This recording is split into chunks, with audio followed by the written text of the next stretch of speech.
What's your definition of good hair? Something that looks relaxed and nice. If your hair is relaxed, white people are relaxed. Your hair is nappy, they're not happy. Oh, God.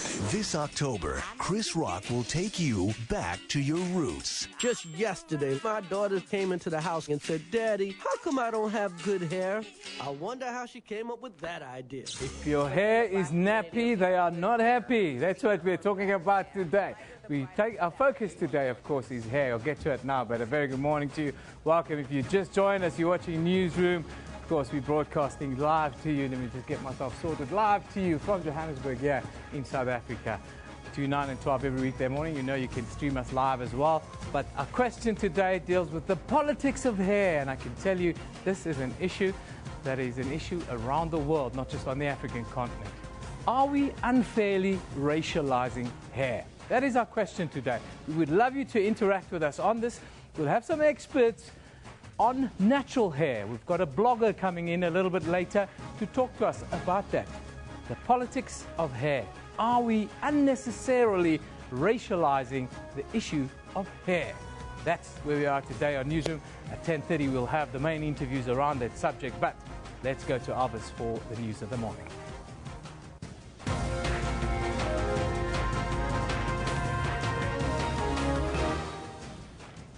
The IEC gears up for this weekend's final voter registration drive.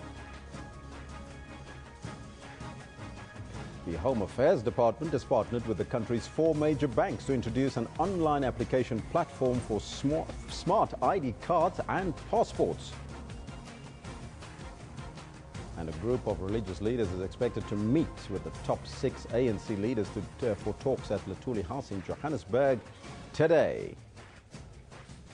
Now, those are all your headlines, but before we get to the news, let's find out from Kendall Makamate what's going on in the world of sports. A very good morning to you, Kendall. Oh, Elvis, a hearty good morning to you as well. It's a fantastic theme we've got today. I'm loving it, but let me greet our viewers at home as well and give them what's happening in the sports. This is what's coming up today. And he had some problems. Ernie Els gets off to a horror start at the Masters, 6 putting from 3 feet at the par 4 first to Carter 9, the worst ever recorded at the Masters for the first hole. And in what's said to be the match of the round, Mamelodi Sundowns to take on Orlando Pirates in the quarterfinal of the Nedbank Cup. And Jurgen Klopp has a satisfactory return to Dortmund as Liverpool draw 1-1 with his former club. And he is going to get there first.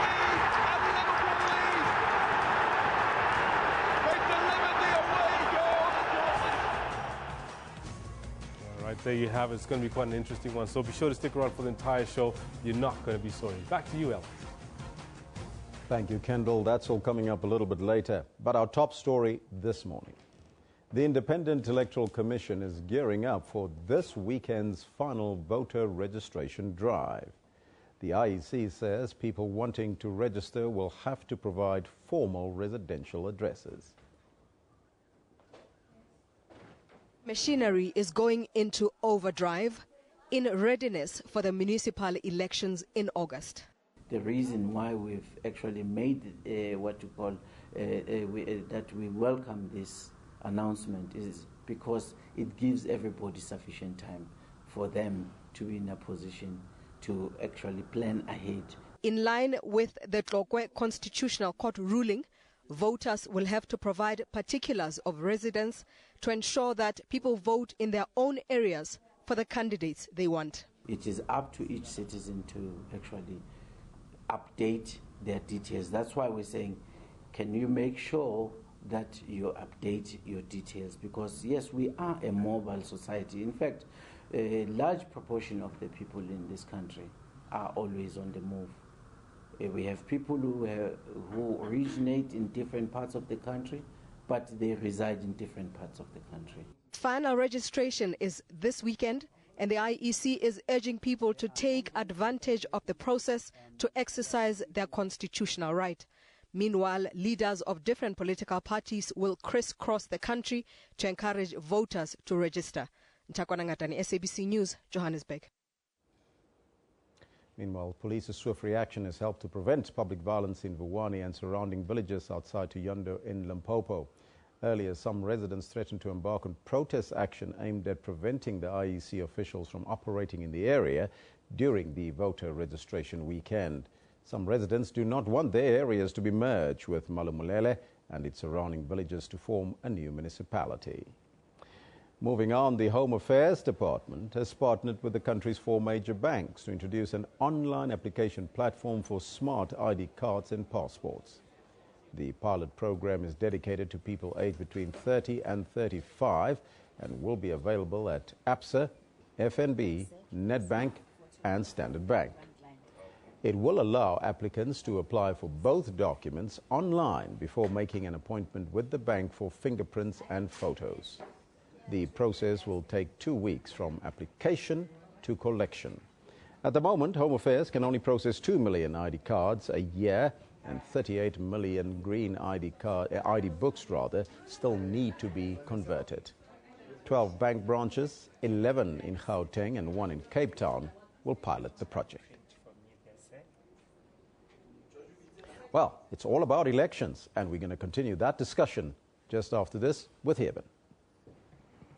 Yeah, thank you very much, Thomas. Very good morning if you've just joined us here on Newsroom. Now, the 2016 local government elections will take place on the 3rd of August, following the announcement by President Jacob Zuma.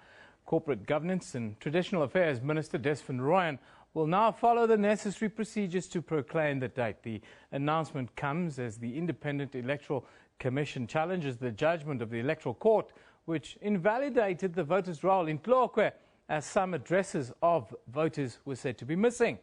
It's been a very busy week for the IEC, which is tasked with running South Africa's elections. Earlier this week, the body suspended all by-elections around the country while awaiting this constitutional appeal. The final and second round of voters' registration, of course, takes place this coming weekend. IEC Deputy Chairperson Terry Tselani, he's in the studio with us this morning. A very good morning to you, Terry. Thank you for being with us. Thank you very much for having me here. The date is out. Just tell us, before we get into the events of the last week and so forth, tell us, how does the procedures fit together from now until the 3rd of August?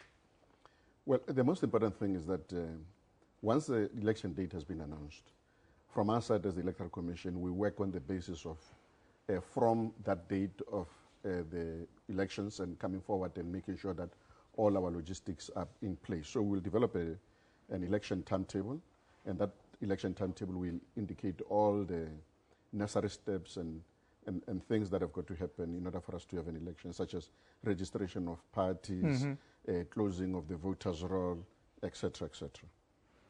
This weekend coming, we've got the final, or can I press you, is it the final voter registration weekend coming now, specifically if we look within the context of the kinds of difficulties that we're facing at the moment?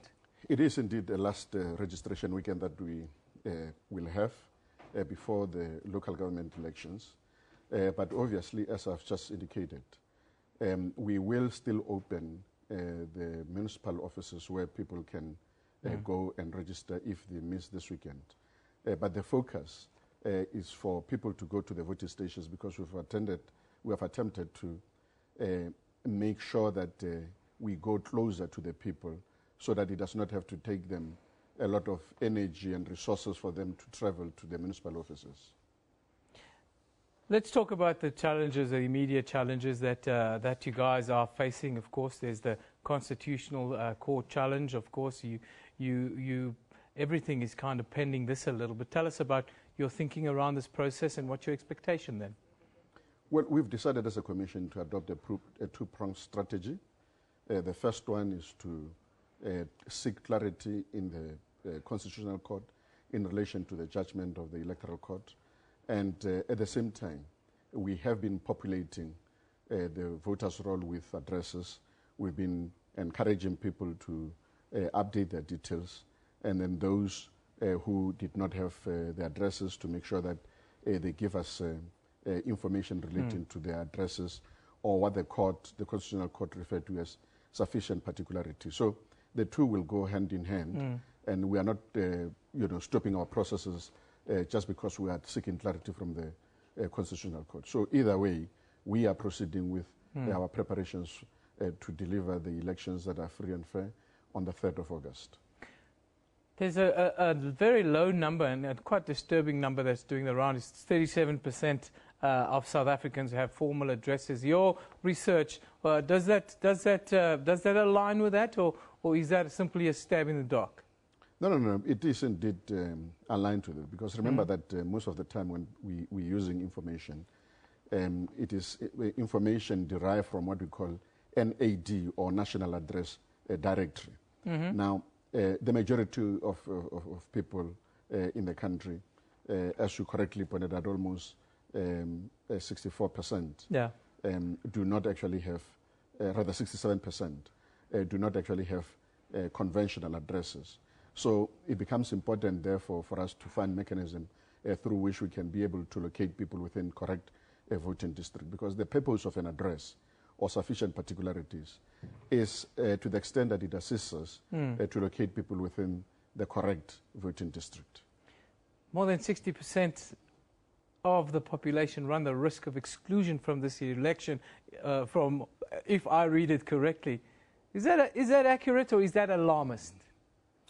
I don't think, I think it's slightly an over-exaggeration. We're saying that from our side that people who do not have addresses at all, in our voters' roll, it's about 8 million, and all mechanisms have been put in place to deal with it. So we are confident that this issue is being addressed, and it will be addressed, and then we will not run a risk of excluding so many people who have genuinely registered to participate in the process. So to wrap it up, you're giving South Africans the assurance that the IEC is on top of this election, as it's been on top of all the elections previous to this. Of course, pending the outcomes, we'll decide the strategy that you take going forward, including Tlokwe? Absolutely. All the areas will be attended to.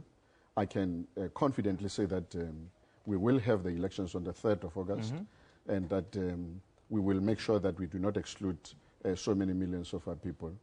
Obviously, the court will have to clarify some of the issues where we are seeking clarity, but at the same time, from our side, we are not just sitting on our laurels. We are making sure that we're dealing with this aspect so that we don't end up with so many people being excluded. In conclusion, what's the message to South Africans with regards to the 3rd of August, but also this weekend? It's an important weekend this weekend, isn't it? It is very, very important. We are saying we have opened our voting stations or our registration stations to make it easier for you to be able to participate in the process. Please take advantage of this platform. Go to the registration stations and make sure that you are able to register. This is the only opportunity that you have before the next local government elections, where we will be opening all our registration stations. So it is important for people to realize that if you are not registered, there is simply no way that you're going to be able to participate in the process. And our country needs your vote. It needs you to determine its destiny. Terry, I thank you very much for joining us today. Of course, it's a massive weekend, and we wish you all the best with the registration process. But let's hope that it's smooth all the way until the 3rd of August. Thank you for joining us today. Thank you very much for having me. That is the IEC Deputy Chairperson, Mr. Terry Tselane, joining us here in the Newsroom studio today. Of course, this weekend is voter registration. It's your last chance. You have to go. You have to go register if you haven't registered yet. Now, of course, yesterday, our question today that's a little bit different. It's Friday, so we'd like to maybe lighten it a little bit. Are we unfairly racializing hair? We'll have some experts in later to talk about the politics of hair. And trust me, there's nothing more politicized in South Africa, Africa, and the wider world than hair. It's become an issue. Now, let's just quickly look back to yesterday. Yesterday, we commemorated Rwandan genocide, where more than 800,000 people died in 100 days in 1994. We asked you, what do you think South Africa can learn from the Rwandan genocide episode 22 years ago now? This is what some of you said. This one from Bishop Wilfred. He said, SABC Newsroom, South Africa must not allow tribalist factions to ensure somebody's support. Stop tribalist, racist and xenophobia, I think is what Bishop Wilfred is trying to tell us. Katu says, let's respect each other's culture and everything that comes with it regarding Rwanda genocide. That's a lesson for sure. Dumisani Matebula, he says, My prayers to all people of Rwanda. God be with you when you remember your loved ones. We are with you. Wonderful message there to the Rwandan people. Then in key, David Manamela says, the best way to ensure that genocide can never occur again is to acknowledge shared responsibility. Hashtag agreed. I like that. Then Pancras Malani says, bottom up and lack of policy, freedom to question the narrative of reconciliation versus top down and policed with hope of never again. Malani Pancras, that's the view to SABC Newsroom. Interesting. It was an interesting question. Of course, 22 years ago, yesterday, the worst genocide happened on the African continent. Some people claim, well, 1 million people died in 100 days. Anyhow, that was yesterday. Today we've got a different question, but let's move on and take a look at the newspapers from around the world. We'll start in Europe. This morning, The Times reports that David Cameron admitted last night that he profited from his late father's offshore investment fund in an unprecedented disclosure of private financial affairs by any prime minister. Will he step down is the question that some people say. Of course, the Icelandic prime minister has stepped down. But let's go to the US. USA Today says astronomers discovered a behemoth black hole weighing as much as 17 billion suns in a remote part of the universe. This according to a report published on Wednesday. Finally, Israel. The Jerusalem Post reports that Turkish and Israeli teams made progress towards finalizing an agreement to mend ties between them in talks in London, and agreed a deal will be finalized in the next meeting to be convened very soon. This according to the Turkish Foreign Ministry. Let's now take a quick look at what is on in the courts here in South Africa. In Pretoria, DAMP Glynis Breitenbach. She's expected back in the Pretoria Magistrates Court, where she faces charges of obstruction and defeating the ends of justice. Then, down in Port Elizabeth, activist Vusi Matlangu is expected to appear before the Mthatha Magistrates Court for a charge of perjury, as well as defeating the ends of justice. We'll have those outcomes on this very channel a little bit later in the day, so keep your eye on it. We're going to take a short break, of course.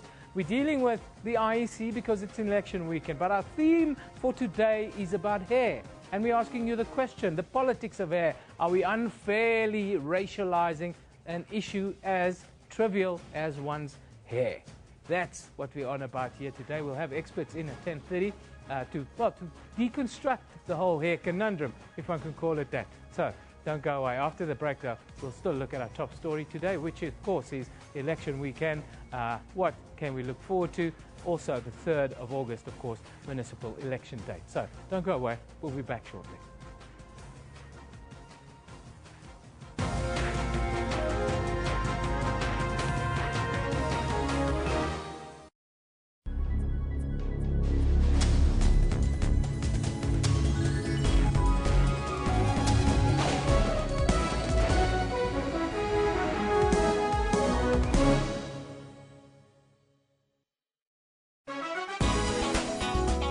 Romantic adventure film starring Ivan Buerta and Donnelly Roberts.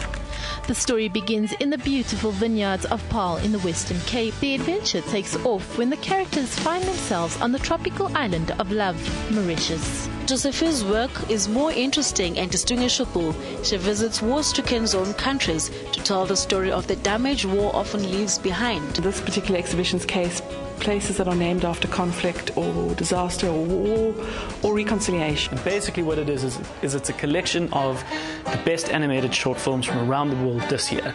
And the idea is to inspire animators and directors with this exciting content. And so that's been offered to us as a cinema, and we're very excited to be screening the animated show of shows here in South Africa. Join Refulo Mula for that 1-hour weekly dose of arts and entertainment news every Friday at 9 p.m. on Trends.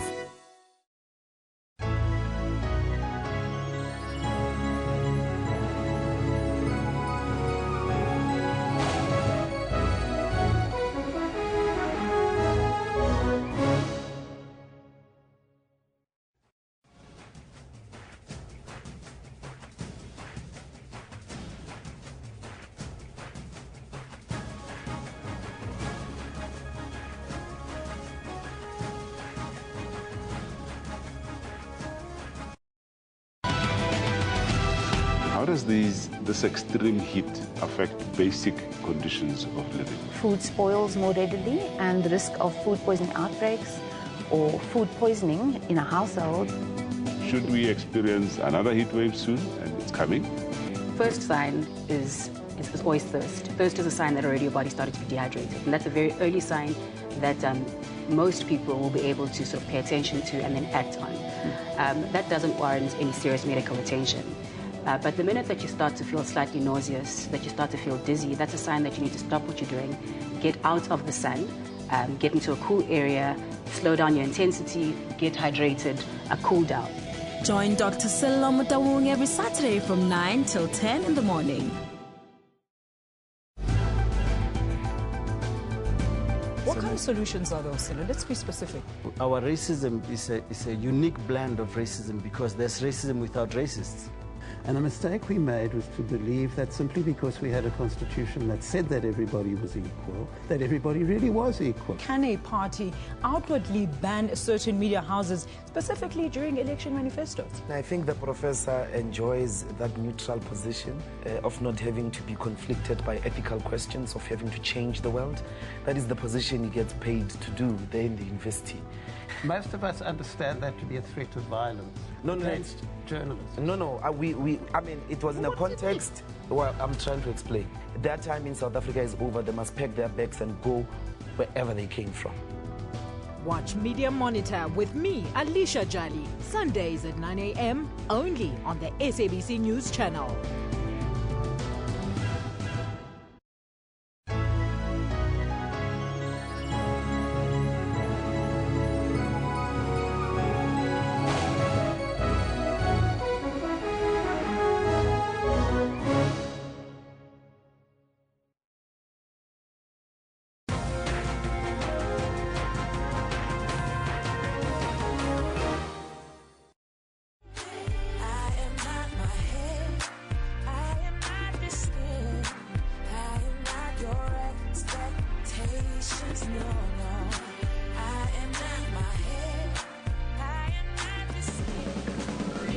What's your definition of good hair? Something that looks relaxed and nice. If your hair is relaxed, white people are relaxed. Your hair is nappy, they're not happy. Oh, God. This October, Chris Rock will take you back to your roots. Just yesterday, my daughters came into the house and said, Daddy, how come I don't have good hair? I wonder how she came up with that idea. Within the black community, if you have good hair, you're prettier or better than. The lighter, the brighter, the better. They want to go like this. It's an issue that I tell you everyone's passionate about. You, Masekela, here in South Africa, the icon and legend, made a comment that he doesn't even greet women with weaves. This is, of course, the hair. Now, today we ask you the question around the politics of hair. Why is hair being racialized so much? Not just in South Africa, but around the world. That's our question of the day. It's on screen. We'd love you to interact with us. Of course, at 10:30, we'll have some experts in. Some experts on natural hair, and then the conversation around hair. But, of course, this weekend, there's very much an issue of the coming municipal elections. Elvis has got a little bit more for us. Now, our focus today is the upcoming municipal elections. The date has been set. That's August the 3rd, for you who don't know yet. In our studio, we are joined by Professor Andre Duvenage. He's the director of the School of Social Transformation and Governance at the Northwest University of Potchefstroom campus. Professor, very good morning to you and welcome. Morning, Elvis. Now, we've all been following now the date since yesterday. It was mentioned, was announced by the president. What does this mean now for local government elections? People are getting ready. Should the machinery be kicking in place, I'm sure? Indeed so, Elvis. We had a long time waiting for the election date. Now we have an election date. Indeed, we have concerns if the election is going to take place as a result of the Constitutional Court decision, the quest for addresses, etc.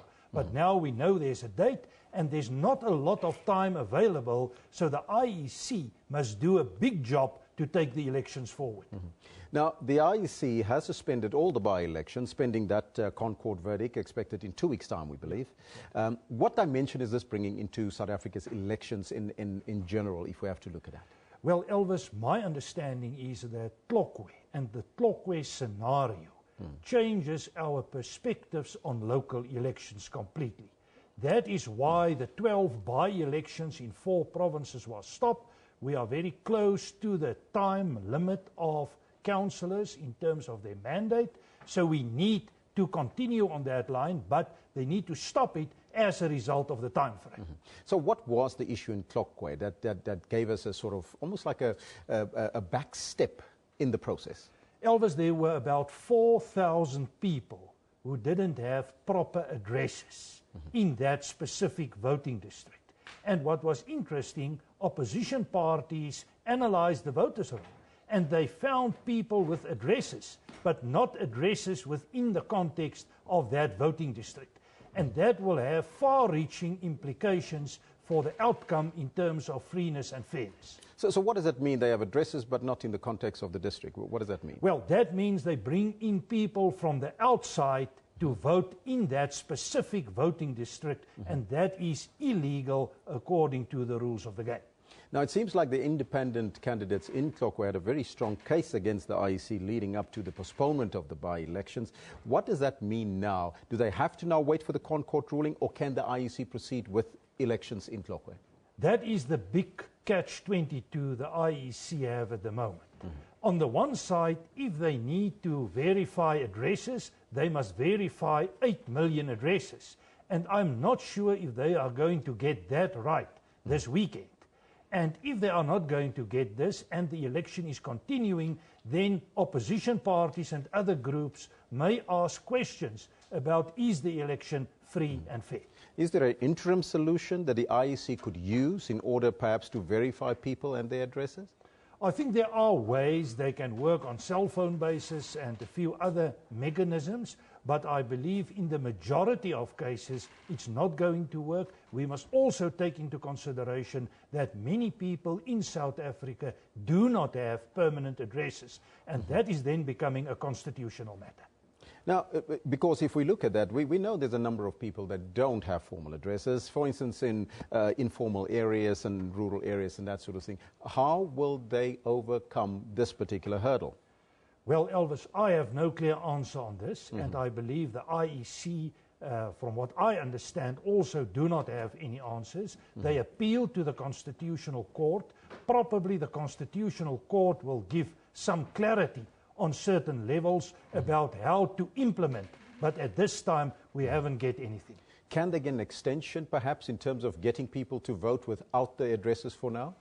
Well, they can formulate temporary arrangements, but if you shift the election date to a later time than the 3rd of August or probably the 16th of August, then you need to have a constitutional change. And that is not possible at this point in time. So I believe we are going to continue, but the election, there will probably be questions about the election. Now, Professor, for us in South Africa, what do you think could be done differently for the country to have free, fair and transparent elections? Well, I think it is critically important to verify the addresses. On another, maybe a higher level, we can again look at the Electoral Act. We can look at the electoral system, because we need to ask questions, is this the best electoral system? Now, we have done studies at Potchefstroom indicating that this is an exceptionally well system, a balanced system with 50% wards and 50% proportional. But the problem now is with the verifying of addresses, and that is a key aspect of that component of the Electoral Act. So we need to probably re-look this position. So what would be then, if you say it's well structured and it's a well-placed system, so what do we have to do then in order to make that better? We need to get formal and legal processes going to identify what is expected in terms of formal addresses.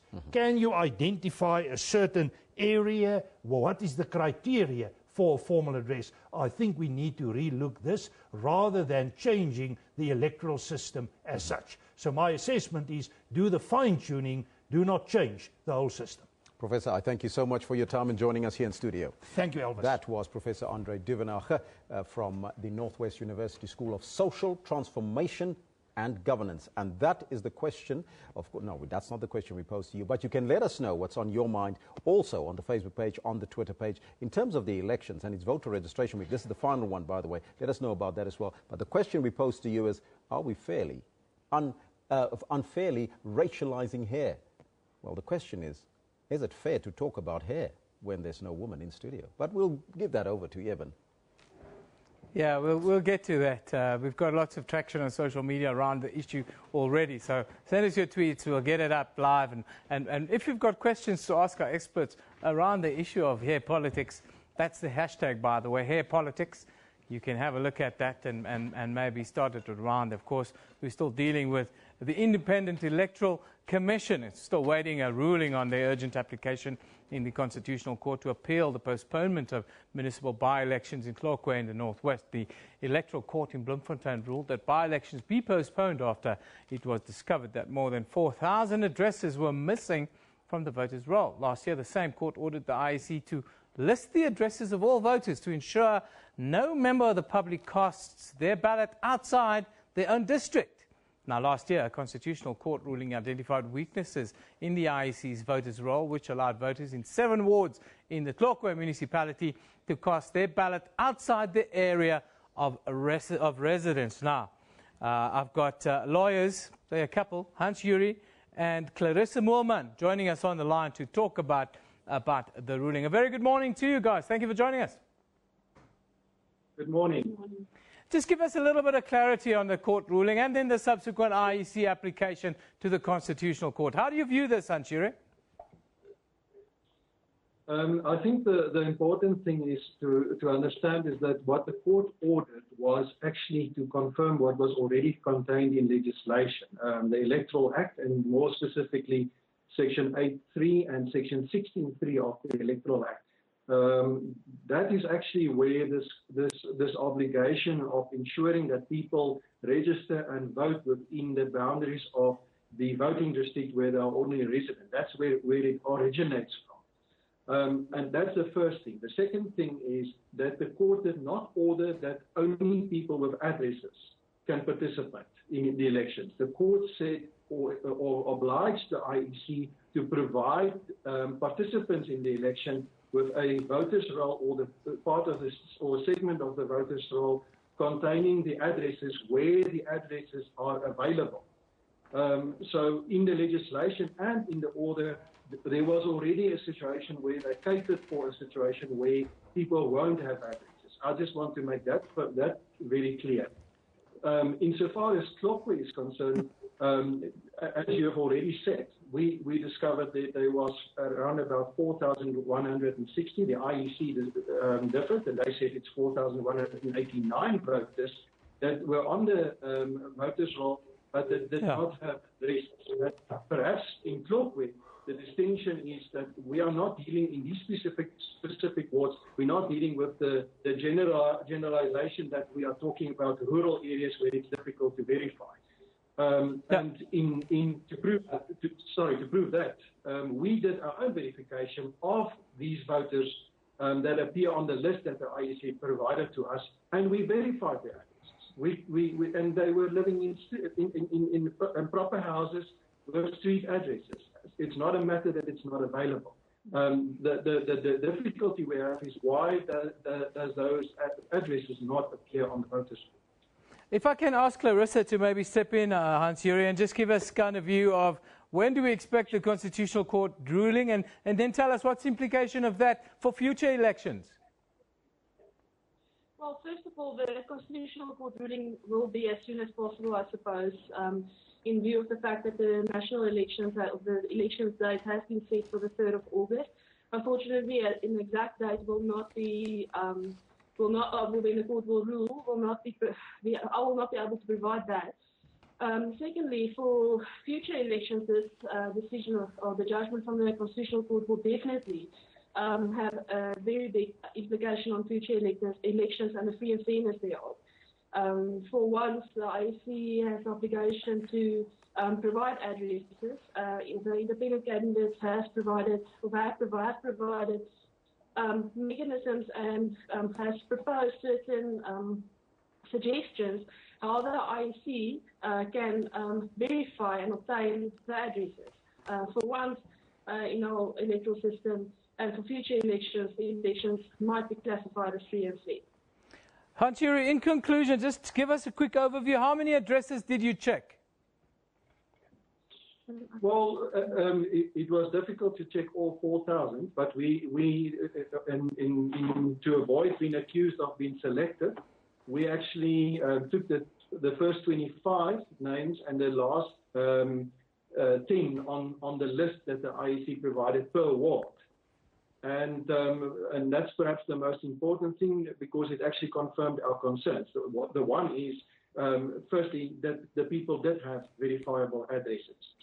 The second thing we discovered is that many of the people that are appearing on that voters roll are actually not residing in the wards where the by-elections are due to take place, and that's basically the big issue. Yeah. And to some extent, there are also voters that appear on that voters roll without addresses that have not even stayed in Potchefstroom according to the data or the database that we consulted in their lives. But they have become eligible to come in to vote in these elections. And perhaps the freeness and fairness of the election, that boils down to this issue. And perhaps the clarity that we want is, obviously, we don't. It was never the intention of the Klopper case to deprive people of the right to vote, but certainly there is no use to vote in an election or election where people are bussed in, or where the result is already predetermined by what they call bussing in. Yeah. It has absolutely no value. It's not no credible result, and I think that's where the emphasis should be. Yeah. Thank you very much for joining us, Hans-Yuri and Clarissa Moorman, talking about the specific peculiar case in the Tlokwe municipality that is now reverberating throughout the entire election process. Of course, IEC final voter registration taking place this weekend. Lots of tweets, everyone's talking about it. If you haven't registered, this is your final opportunity. Let's take a look at some of the tweets. Here we go. Mtami says, IEC South Africa shall be all out in full force, encouraging as many people as possible to register for the vote in the municipal elections 2016, of course, taking place this weekend. Gargonzola says, in many ways, 2016 municipal elections are more important than the national election. These are the people who control service delivery, says Gargonzola. Then Divine says, South Africa, shout out RT final registration weekend, April, of course, 9 and 10, that's this weekend, 8 a.m. to 5 p.m. Don't miss out. Your vote is so important. I think South Africans are becoming more aware of it. Matilda Productions talk about last opportunity to register and voting date 3rd August 2016. Thank you for that announcement. Kate says there are more than 8 million eligible voters not registered to vote. Please encourage friends and family to do the right thing this weekend. Yes, make it count. Do the right thing. Your vote is your voice. Yes, it's registration weekend. Normally the school in your area is where you can go and register yourself so that you can cast your vote on the 3rd of August this year. Today, well, we're dealing with real politics. My wife told me this morning, well, this is the first real issue you have on the show when we're talking about the politics of hair. Are we unfairly racializing hair is the question we're asking you, and we want you to contribute at SABC Newsroom to this discussion. At 10:30, we'll have some experts on, well, what we call natural hair now. And what is natural hair? We all have natural hair because it grows naturally on our bodies. Anyhow, 10:30, and that's our question of the day. Let's move on and take a look at what's on Facebook. That's the Newsroom Facebook page. We're starting in South Africa, and our trade union Solidarity, they say it's disappointed that Vantage Goldfields, which owns the Lily Gold Mine near Barberton in Mpumalanga, has opted to seek being placed under business rescue. Of course, we remember the accident that took place there a little bit earlier in the year. Then moving to Zambia, Zambia has become the first country in the world to create a smart farming training center. You can read all about that on our Facebook page. A very interesting development. Then finally, Pope Francis will make a lightning trip to the Greek island of Lesbos on April 16. The Vatican made this announcement yesterday. The visit is aimed at supporting refugees and drawing attention to the front line of Europe's migration crisis. All of those and more on our Newsroom Facebook page. just search for Newsroom on Facebook. In the search bar, put in Newsroom, we pop up, go to our page, like it, we send you all the information you need all the time. Now, we're going to take a little break. Politics of hair, hashtag, don't forget that. Hair politics, that's where we're at today. But when we come back, we'll talk a little bit further about the election, the outlook, and of course, the registration process this weekend. So don't go away.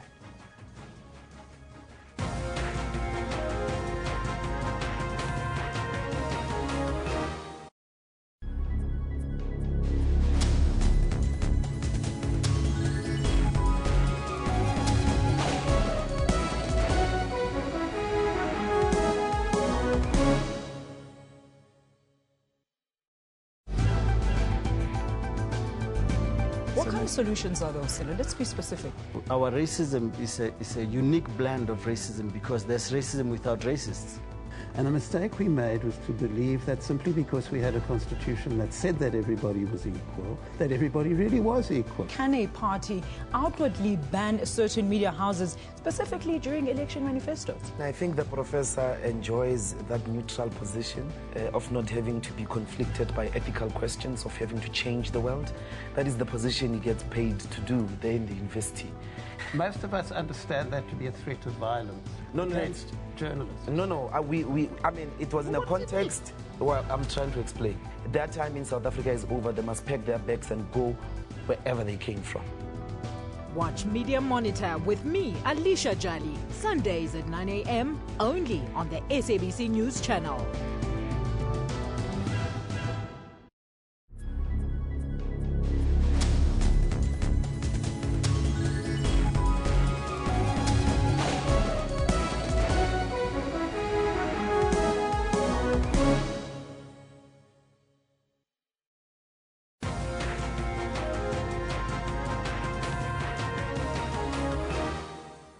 We continue our discussion on elections. It's voter registration weekend. It's the final weekend. This is your final chance. If you haven't done so, you have to do it now. That's from tomorrow until Sunday, 8 o'clock in the morning until 5 p.m. in the afternoon. That's the time that you have. You got all day, really, to go and make your mark and register yourself for the upcoming municipal elections. You know the date has been announced, don't you? Now, the Municipal Demarcation Board of the MDB's processes regarding the demarcation have been completed since December 2015. The MDB announced its decision to redetermine certain ward demarcations and municipal boundaries in the country ahead of the 2016 local government elections. Now, to talk to us about how local government elections will impact on newly demarcated municipalities, we are now joined by the Municipal Demarcation Board Chairperson, Jane Tupana. Jane, a very good morning to you and welcome. Good morning and good morning to you. Now, first and foremostly, tell us about the process of demarcating municipalities. How does it work? I need to first explain how the process works, but largely based on the delimitation of wards, which is a process that's linked to elections. The Demarcation Board, every time there has to be a local government election, has to, after consultation with the IEC, delimit wards in each and every municipality that has to have wards, meaning that there has to be wards before an election can take place. Wards being those geopolitical spaces within which the citizens will vote for the representatives who would represent their needs with government. Now, the processes I will talk to later. But talk to me about the process now, because I would like to ask you about how it affects the redemarcation of certain areas. But talk about the process first. The process flows from consultative processes that we started already in 2014, starting with stakeholders. Stakeholders will include your political parties, traditional leaders, municipalities, and all structures in civil society, which we know are representing specific communities, structures that have constituencies to represent. We show them the processes that we have to follow so that they make sure that their followers or their represent their people are ready to participate in our processes.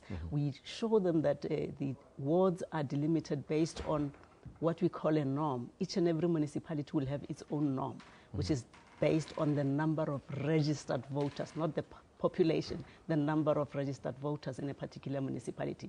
Now, that has to determine how big a ward should be, and wards should be approximately the same in size, meaning that we can only exceed the norm by 15% up or down to make sure that wards are not too big or too small, so that councillors are able to carry the same amount of load, if I may to say. Oh, because I was going to ask you, why is that? Why must it be about the same? Yeah, that's because in each ward, there's one councillor. A councillor represents a ward. Yes. Now, councillors have to then have the same amount of load in that they have to represent an equitable number of voters in a specific municipality. So they can't be overburdened, of course. They shouldn't be overburdened. Yes. And overburdening, we mean that they need to be able to engage fairly with the citizens so that participatory democracy is realized through this kind of interactions that they have with the communities. Because one would imagine that if they are overloaded, that leads to non-delivery, and that's what we've seen a number of times. That will lead to non-delivery because he may not be able to reach out to some of the people that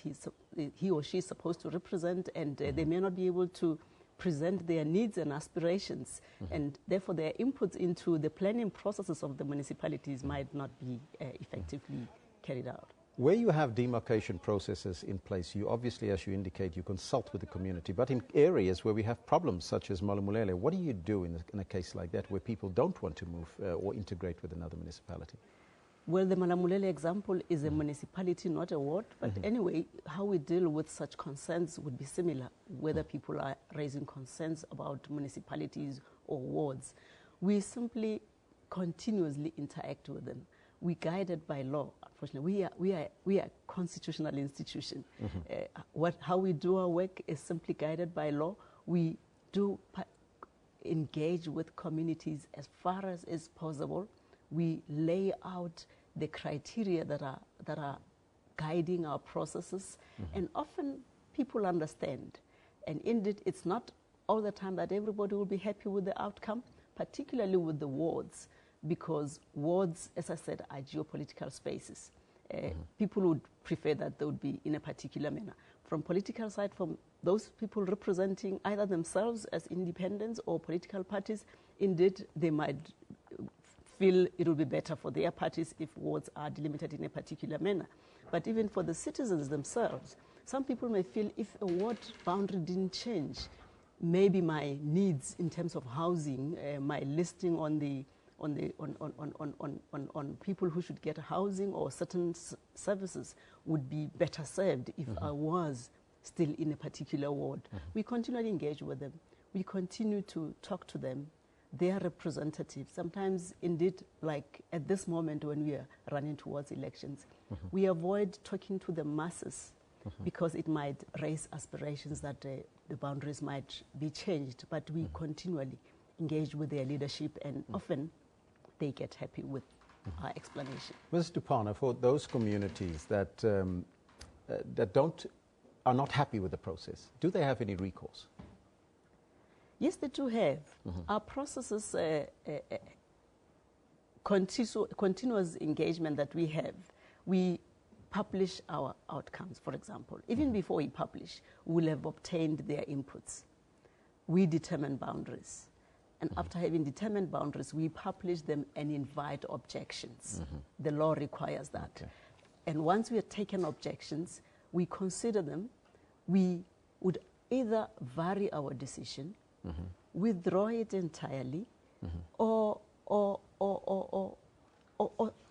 adjust the decisions in a manner that will accommodate the concerns, as long as that doesn't take us outside the legal processes. All right. Yes. Well, that's unfortunately where we've got to leave it. There's a lot more to talk about, but unfortunately we'll do that another time. Thank you so much for joining us here in studio. Now, that was the chairperson of the Municipal Demarcation Board, Jane Tupana, talking to us about how redemarcating areas will affect the upcoming local government elections. You need to go and register. It's registration week, final one this week. Now, Eben is standing by with more. Yeah, standing by behind you, Elvis. I'm creeping up behind you. Better watch out. Today, Elvis, we're talking about hair. I mean, it's something that we all kind of grow up with. It's something that the ladies would understand maybe a little bit better than us. It's something that's being very well politicized around the world now. We've got some people in the country this year out of America to talk about that. We'll have them here next week. We've got some experts in South Africa. We're asking them the question, are we unfairly racializing issues with regards to hair? We saw on the clip Chris Rock done this beautiful documentary. You know, this guy, what did he say? If it's nappy, they ain't happy. I love that bit about the hair issue, you know. Hair, why is it used to divide us, you know? And in the end, all hair, whether it's curly and wavy or relaxed, whatever, it's made of the same compounds of us. Well, you know what they say, it's divide and conquer. So in this case, you're going to have a lot of women calling in today or even letting us know what they think about this issue. There's nothing they can do to me, Elvis. I face this every day in my own house. The issue of hair is very much a discussion point. I think in most houses, especially, I want to talk to the MD of Candy & Co. today. Why has it become so expensive, this whole process? And by the way, I think ladies should call us in. We'll give you a number that you can call us in a little bit later to give us your views, because we'd like to find out really from you, what is the situation? Is it fair to talk about hair without you in studio? Let me know. Absolutely. Or just tweet us. Just tweet us. Send us your thoughts at SABC Newsroom, and we'll put it up, and we'll ask those questions to the experts at 10:30. But, of course, there's still a little bit of business to be done. We're dealing with hair today. Are we taking the comments now? Yeah, let's take a couple of comments now. I can tell you the Home Affairs Minister, he says the department's e-channel pilot project partnerships with banks will radically change the way citizens engage with the department. Here are some of the tweets with regards. Well done to the Minister for launching the e-channel program. Now IDs can be done through the banks. Yes, Papa, through the banks. Isn't that nice? Then thank you for such a good initiative. There will be no more queuing at Home Affairs for IDs and passports. Trust me, we will still find people that will complain. We will still find people to complain. Limitless Hair says, e-channel has been experiencing high volumes of electronic applications. Now, Limitless Hair, our question deals with hair today. Send us your views on hair. We'd love to hear what you think. Of course, a man who's never had any issues with his hair, his friseur, is our weatherman for Hawkins. I'm not going to put him on the spot today, but let's go get him. Let's go get a little weather update from Phil. As you know, the weather has a massive role to play with how the hair looks eventually.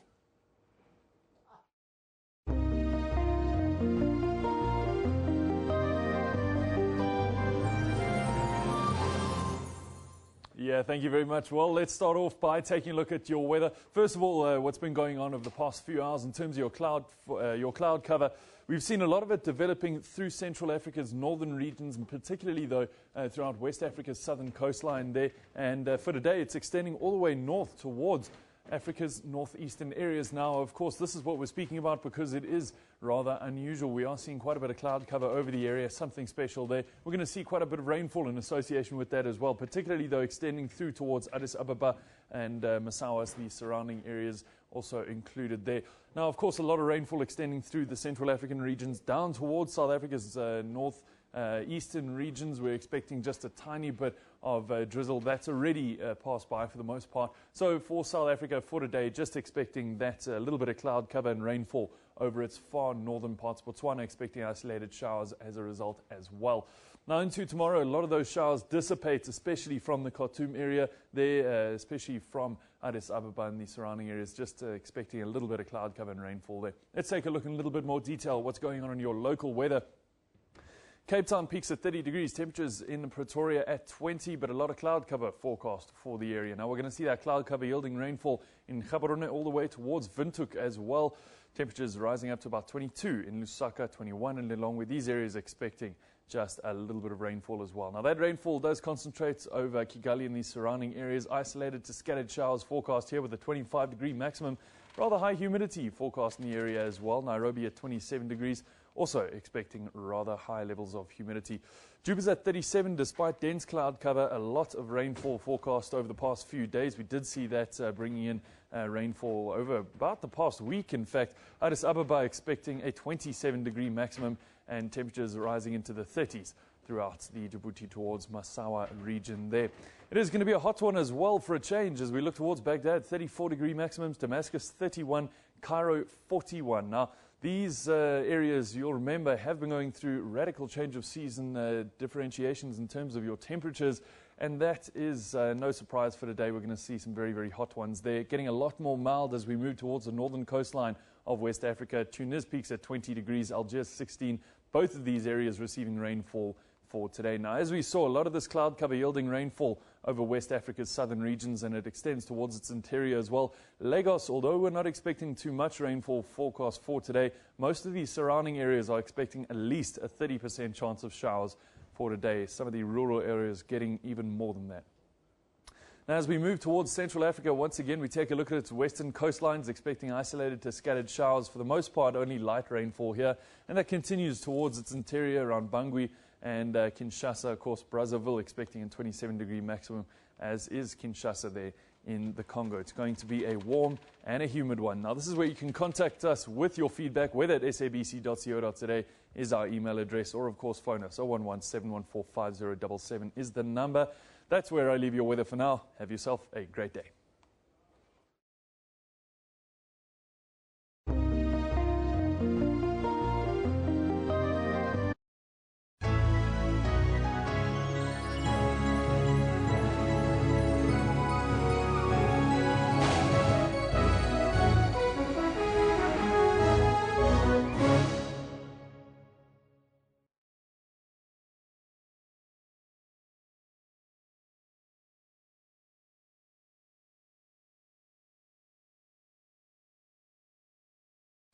It's February 2016 and the fees have not fallen. Some other students are struggling, they don't have money to even pay the rent outside. They're struggling with food and they don't have a place to stay. I have lost hope in NSFAS. I'm now applying for jobs at funeral parlors to watch dead bodies to finish my studies. The race to replace Uganda's President Yoweri Museveni after 30 years in power is coming to an end. Voting him out and letting him hand over power peacefully to another president would be the biggest sign of Uganda's democratic maturity.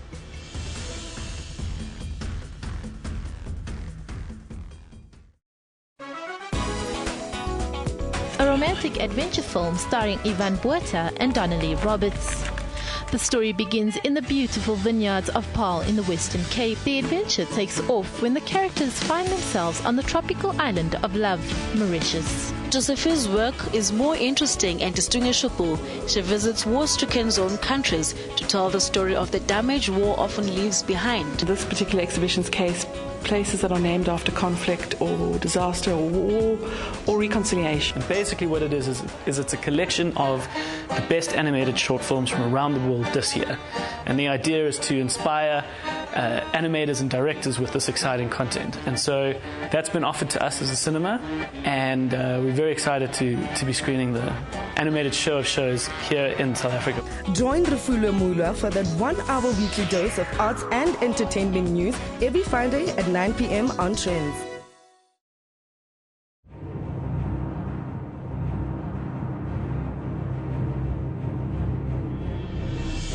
Preparing for victory requires intense effort and teamwork. When you get to it, there is no turning back, because all eyes are on you. When it's action time, nothing should stand in your way. Sports Live tackles and analyzes all the sports action. This is the home of all your sport news, updates, and more. Sports Live weekdays at 8:30 p.m.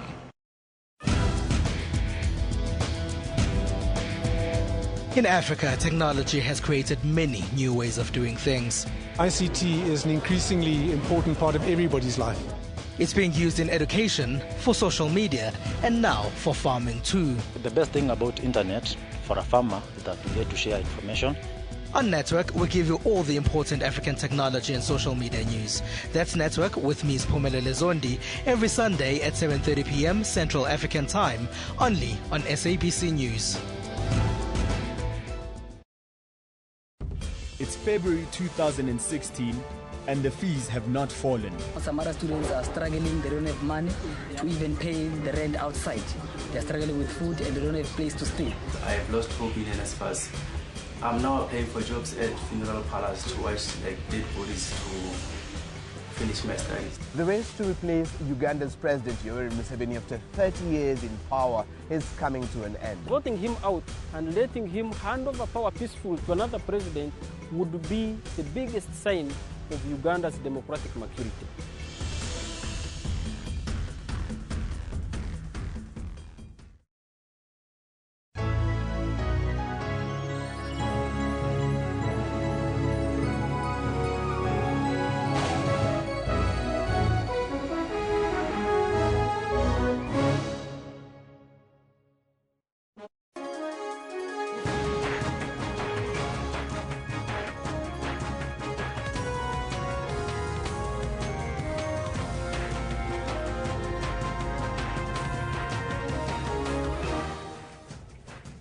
it's a bad hair day or is the good hair day? Well, Friday the 8th of April 2016, this is Newsroom on SABC News on Channel 404, Jumbo Africa, and a very warm welcome as we broadcast live from our Auckland Park studios here in Johannesburg, South Africa, to the rest of the African continent.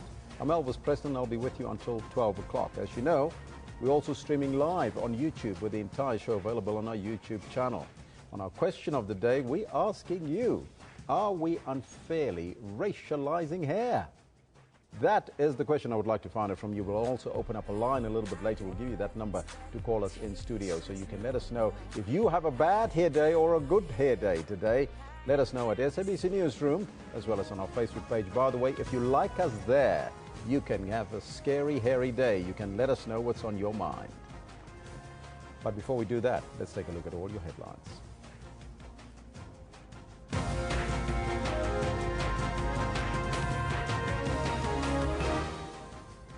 IEC gears up for this weekend's final voter registration drive. The Home Affairs Department has partnered with the country's 4 major banks to make it sexy to introduce an online application platform for smart ID cards and passports. And a group of religious leaders is expected to meet with the top 6 ANC leaders for talks at the Thuli House in Johannesburg today. Now, those are all your headlines, but before we get there, let's find out from Kendall Makamate what is happening on the sports front. Good morning, Elvis. Quite a lot happening on the sports front. It is a Friday morning after all. There's quite a lot in the go already. Masters golf as well as Super Rugby. But good morning. This is what we've got for you in the sports today. And he had some problems. Ernie Els gets off to a horror start at the Masters. 6 putting from 3 feet at the par 4 first to card a 9.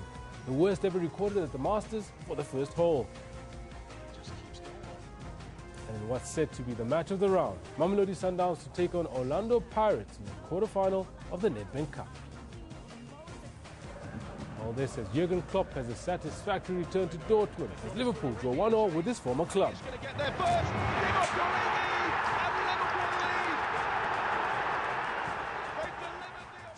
As you can see, quite a lot we've got for you in the sports at about 10:15, 10:20, so be sure to stick around for the entire show. Back to you, Elvis. Thank you, Kendall. And not much of hair that we can talk about because there's not much to talk about there. But you can talk about it right here on the channel. Let us know what's on your mind when we ask you the question in terms of, are we racializing hair or is it fair to talk about hair? Let me know what's on your mind. But our top story this morning, a group of religious leaders is expected to meet with the top 6 of the ANC leaders for talks at the Thuli House in Johannesburg today. The group requested the talks after releasing a statement earlier this week that the president, Jacob Zuma, had lost the morality to govern the country.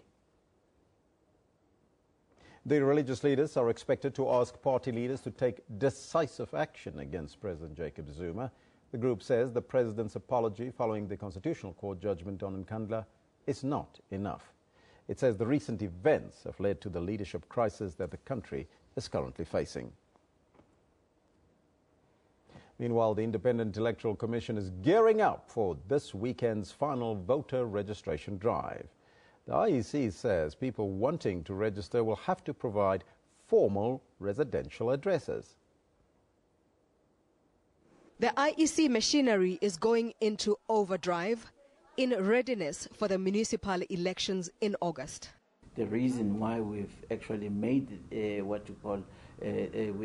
we welcome this announcement is because it gives everybody sufficient time for them to be in a position to actually plan ahead. In line with the Tlokwe Constitutional Court ruling, voters will have to provide particulars of residence to ensure that people vote in their own areas for the candidates they want. It is up to each citizen to actually update their details. That's why we're saying, can you make sure that you update your details? Because yes, we are a mobile society. In fact, a large proportion of the people in this country are always on the move.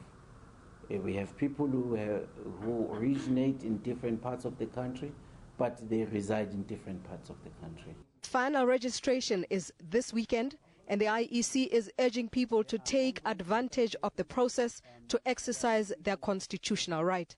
Meanwhile, leaders of different political parties will crisscross the country to encourage voters to register.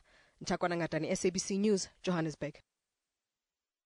It is indeed the last registration weekend that we will have before the local government elections. But obviously, as I've just indicated, we will still open the municipal offices where people can go and register if they miss this weekend. But the focus is for people to go to the voting stations, because we have attempted to make sure that we go closer to the people, so that it does not have to take them a lot of energy and resources for them to travel to the municipal offices. Let's talk about the challenges, the immediate challenges that you guys are facing. Of course, there's the constitutional court challenge. Of course, everything is kind of pending this a little bit. Tell us about your thinking around this process and what's your expectation then?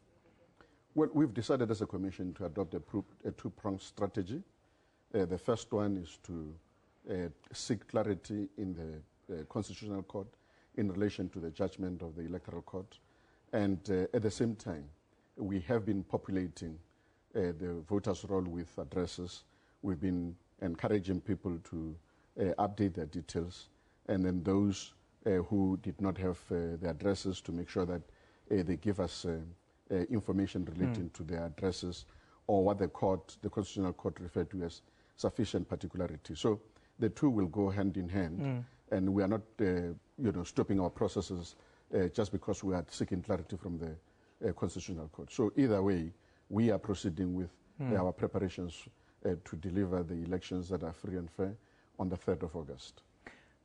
There's a very low number and a quite disturbing number that's doing the round. It's 37% of South Africans have formal addresses. Your research, does that align with that, or is that simply a stab in the dark? No. It is indeed aligned with it, because remember that most of the time when we're using information, it is information derived from what we call NAD, or National Address Directory. Now, the majority of people in the country, as you correctly pointed out, almost 64% do not actually have, rather 67% do not actually have conventional addresses. So it becomes important, therefore, for us to find mechanism through which we can be able to locate people within correct voting district, because the purpose of an address or sufficient particularities is to the extent that it assists us to locate people within the correct voting district. Now, as the country gears itself up for the final and the second round of registration, the Gauteng Provincial Legislature, which presides over the richest province in the country, has called on all citizens to make their voices heard at the ballot box. Now, the legislature has launched a voter education and registration campaign, and it's called My Kasi, My Vote 2016. The campaign really seeks to encourage you, the citizens of this province, to register. The Deputy Speaker of the Gauteng Legislature, Uhuru Moilwa, now joins us in studio to talk about this. A very good morning to you, sir, and welcome. Good morning to you, Elvis, and good morning to the viewers. Well, this is final voter registration weekend. Are you excited about it? Oh, quite excited. Quite excited. I mean, I think every citizen should be excited about giving an opportunity to decide who governs and how are they governed. What is the quality of service delivery that are expected from those that we are going to be electing to be our local representatives at local government level. So, yeah, we should be excited as citizens, Yes. It's a good thing to do, to participate in the elections. My Kasi, My Vote, this is a campaign that you've put forward. Did you launch it already, and how's it going to work, and how you get people involved? The campaign was launched in March in Alexandra. Make Kasi, My Vote, it's a clever slogan that speaks to an urbanite, because Gauteng province attracts a lot of young people from elsewhere in the country, because this is a province of economic opportunities. So the population in Gauteng is relatively very young, because people move from elsewhere in the country, either to come to universities here to look for for economic opportunities. So we'll continuously have a number of people that have resettled in Gauteng province and permanently, you know, according that's their home. So we are encouraging these people because they may have been voters where they come from. Some of them are, you know, voters for the first time. Yes. So they have to register to participate in the coming local government elections. It's about taking a decision on how your quality of life will be managed, you know, at local level. So it's very important, whether you're a student or you're a young worker, this campaign, Make Us May Vote, is about be concerned about the community where you are staying and participate in the elections. So to me, it sounds like that there's a lot of focus on the youth, and because the slogan also intensifies that, my Kasi, my vote. Is that the case, that you're going out to the youth for the youth vote? Well, it's targeted at the youth, you know, because the situation in the country is this way, you know. When people get old, they go back to the rural areas. Yes. When they are younger, they migrate to Gauteng province. So the campaign is to talk to young people, you know. And we think that the generation of today really has to define its mission. This is the 40th anniversary of June 16, youth uprising. It's our generation. Yes. We defined our mission. We defeated apartheid system. In fact, we said from 1976 to 1986, apartheid should have fallen. Yeah. We're late by 4 years. By 1990, Nelson Mandela was out of jail. Oliver Tambo and all political leaders were back in the country, and our leaders were sitting around the table discussing the future of South Africa. Today's youth must define its mission. They must not betray their mission. They have got to define their mission on when they vote, what is it actually that they are voting for. And I think the task is to vote for your representatives that will take forward your struggle against unemployment, against poverty, against inequalities in society. These are the challenges that are facing young voters today. So it's important that they participate in elections so that they can become part of decision making. Our call is be recognized, be a voter, because if you are not participating in the affairs of the country, obviously no one will take you serious. Now, it is final voter registration weekend. What activities then have you got planned for these people to come through and vote or register in their thousands?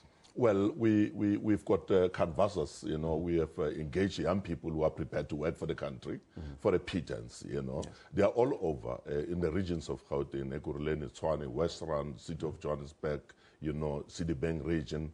They are doing door-to-door work. Tomorrow, we'll be all over the province, going to social spots where young people are, really to urge young people to vote. And I'm calling South Africans, black and white, the youth of this country belongs to them, you know. So they have to have an interest on really how the country is governed. And this is the drive. And this is the final drive that we're pushing, 9 and 10. Election date has been announced, it's 3rd of August. So if you are not registered as a voter on Saturday the 9th and Sunday the 10th, you'll lose the plot. So, you know, you'll be off the rail. Yeah. And therefore losing an opportunity to be a real patriotic South African. And this particular drive, My Kasi, My Vote, is non-partisan. It's across the board for everybody. It's just to get voters interested to come and register. You know, I'm a deputy speaker of the legislature. I represent all political parties there, ANC, DA, EFF, you know, all of them, because we are the institution of state. So this is not a party political. Our interest is people should register to vote, and once they are in a voter's roll, well, political parties will go into the political marketplace and canvass their manifestos and policies. And you as a voter can then take a decision which party is best serving your interest. So if people want more information, Mr. Muyilewa, where do we get it? Well, hashtag my vote 2016, you know, Make Us May Vote. This is a typical, you know, slogans that young people can tag, you know, from their cell phones and actually interact with the campaign in that way. Yeah. So, and that's how they communicate. It's all about the hashtag. So hashtag My Kasi, My Vote, that's the way to go. Yeah, no, definitely. But as you say, it's not just about voting. It's about what is your vote meaning, right? It means how is this vote going to represent your interest? So it's important that as young people are urged to vote, they should also carefully listen at policy imperatives in the political marketplace, you know. And when they make a decision, they should choose the best policies in the policy market so that the country can actually move forward, you know. So our interest is to educate young people to interact with the political system in the country so that they can become better citizens in the future. Mr. Milwa, thank you so much for your time and joining us here in studio. It's been a pleasure. Now that was the Deputy, let me just get that right, the Deputy Speaker of the Gauteng Legislature, Mr. Uhuru Mohilwa, joining us on the line. So now in studio, so now it's up to you as the voter. You can go, as from tomorrow, Saturday and Sunday, the whole day. It's voter registration week. Get to your local municipality and make your mark. In fact, get registered. You can also do so. There's a number of numbers that you can call. There's an 0800 number, but you can find out more, get educated about it on the hashtag #MyKasi, Let's move on now. The Home Affairs Department has partnered with the country's 4 major banks to introduce an online application platform for smart ID cards and passports. The pilot program is dedicated to people aged between 30 and 35, once again focusing on young people, and will be available at ABSA, FNB, Nedbank and Standard Bank. It will also allow applicants to apply for both documents online before making an appointment with the bank for fingerprints and photos. The process will take 2 weeks from application to collection. At the moment, Home Affairs can only process 2 million ID cards a year, and 38 million green ID books still need to be converted. 12 bank branches, 11 in Gauteng and 1 in Cape Town, will pilot the project. Now, let's move on to a story that is unfolding. Kusatu says that the city of Johannesburg municipal manager must intervene in the picket-up strike. Now, more than 4,000 SAMWA members working for the waste disposal utility down tools 5 weeks ago. They are demanding parity pay and the resignation of the MD, Amanda Nair. Now, refuse is piling up next to Johannesburg streets. Kusatu says that the city is not taking the industrial action seriously enough, as top officials aren't being sent to negotiations. Trade union Solidarity says it's disappointed that Vantage Goldfields, which owns the Lily Gold mine near Barberton in Mpumalanga, has opted to seek being placed under business rescue without consulting some unions. Vantage Goldfields has been struggling to source funds to drill a new shaft at the mine to reach 3 workers who were trapped underground 2 months ago. The union's General Secretary, Gideon Du Plessis, has described the latest developments as extremely worrying. He says he is very concerned that the 3 trapped workers are not alive and that the mine can't be rescued from the mine given the current circumstances in the mining industry. Further afield now, an Egyptian court adjourned to November the final trial of the former president Hosni Mubarak on charges of ordering the killing of protesters during the 2011 uprising. The Court of Cassation, Egypt's highest criminal court, issued the adjournment, citing Mubarak's absence from the court session. 87-year-old Mubarak has been unable to attend court sessions at the courthouse, resulting in repeated adjournments of the trial, allegedly for security reasons. Security forces maintain that it is not safe to bring Mubarak into central Cairo. All his previous trials were held in the city's highest secure police academy. Mubarak is required by law to attend the final trial. The court has now decided to look for a more suitable venue in which to hold the November's final trial. Mubarak was initially convicted to life in prison, but that decision was later overturned. Prosecutors were granted the permission to appeal, hence the current trial.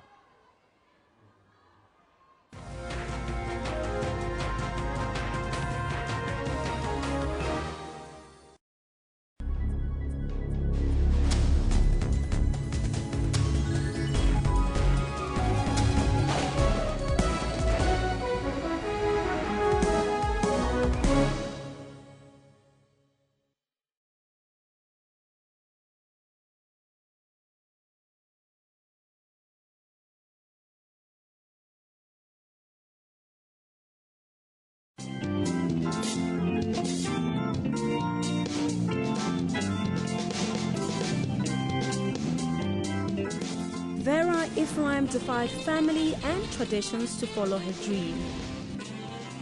Decided that I'm going to prove to them that they were wrong. The first breakthrough came in when she was studying and touring in Europe. That was my biggest first breakthrough. Generations was her first television debut in South Africa. It was my first gig. I was very excited. I was very happy. I said, yeah, this is confirmation I'm at the right place. After pain, rejection, and suffering, her dream became a reality. I followed my path, and I'm happy and grateful and blessed.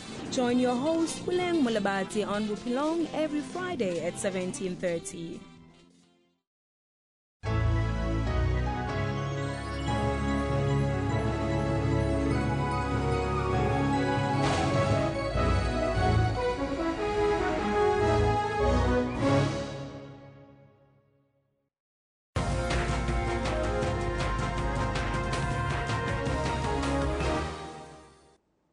Good morning, welcome back. I'm Kendall Makamat and I've got your sports and newsroom. Our top story is on golf, where defending champion Jordan Spieth holds a two-shot lead after an opening round of 6 under par 66. This at the Masters in Augusta, Georgia.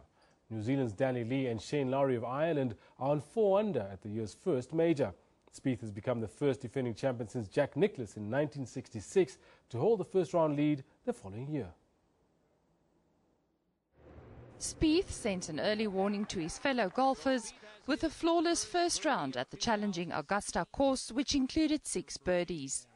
The American is aiming to become just the 4th player after Nicklaus, Nick Faldo and Tiger Woods to successfully defend a Masters title. Got a lot out of the round with what I felt like was, kind of average-ish ball striking. Just scored the ball extremely well, which is something I've been struggling with. This season. I feel like my game's been trending in the right direction. I just haven't gotten the scores out of how I felt I've been playing. Lowry impressively managed 4 birdies within the first 5 holes, but bogeyed the 12th to join Lee on 4 under par. Paul Casey and Justin Rose joined a group of 5 on 3 under, while world number 3 Rory McIlroy and Danny Willett finished on 2 under 70. Louis Oosthuizen is the best placed South African. His round included 3 birdies and 3 bogeys to put him on even par. But Ernie Els will start the second round on 8 over par. This after a nightmare putting display on the par 4 opening hole. The 4-time major winner reached the green in 3, but then 6-putted from within 3 feet to start with a 5 over, the worst ever first hole score at the tournament. That's what happens when you have the heebie-jeebies. It's that, it's just, can't explain it. If you don't feel it, you're going to know what I'm talking about. So it's just one of those things. Brandon Grace finished on 3 over and 2011 champion Scholl Schwartzel on 4 over par. Diesel Zankel, SABC News. Now, just in case you missed it, here's Ernie's horror start again. This was Ernie Els at the first hole today, and he had some problems. It was a bogey putt initially, and it looked like it just, okay, I'm going to tap it in, and well, that missed. He just keeps going, and they keep missing. And now he's, okay, I've got to make this. And he can't make that, and that was and then he tapped it 8, 9, and finally 10, 7 putts.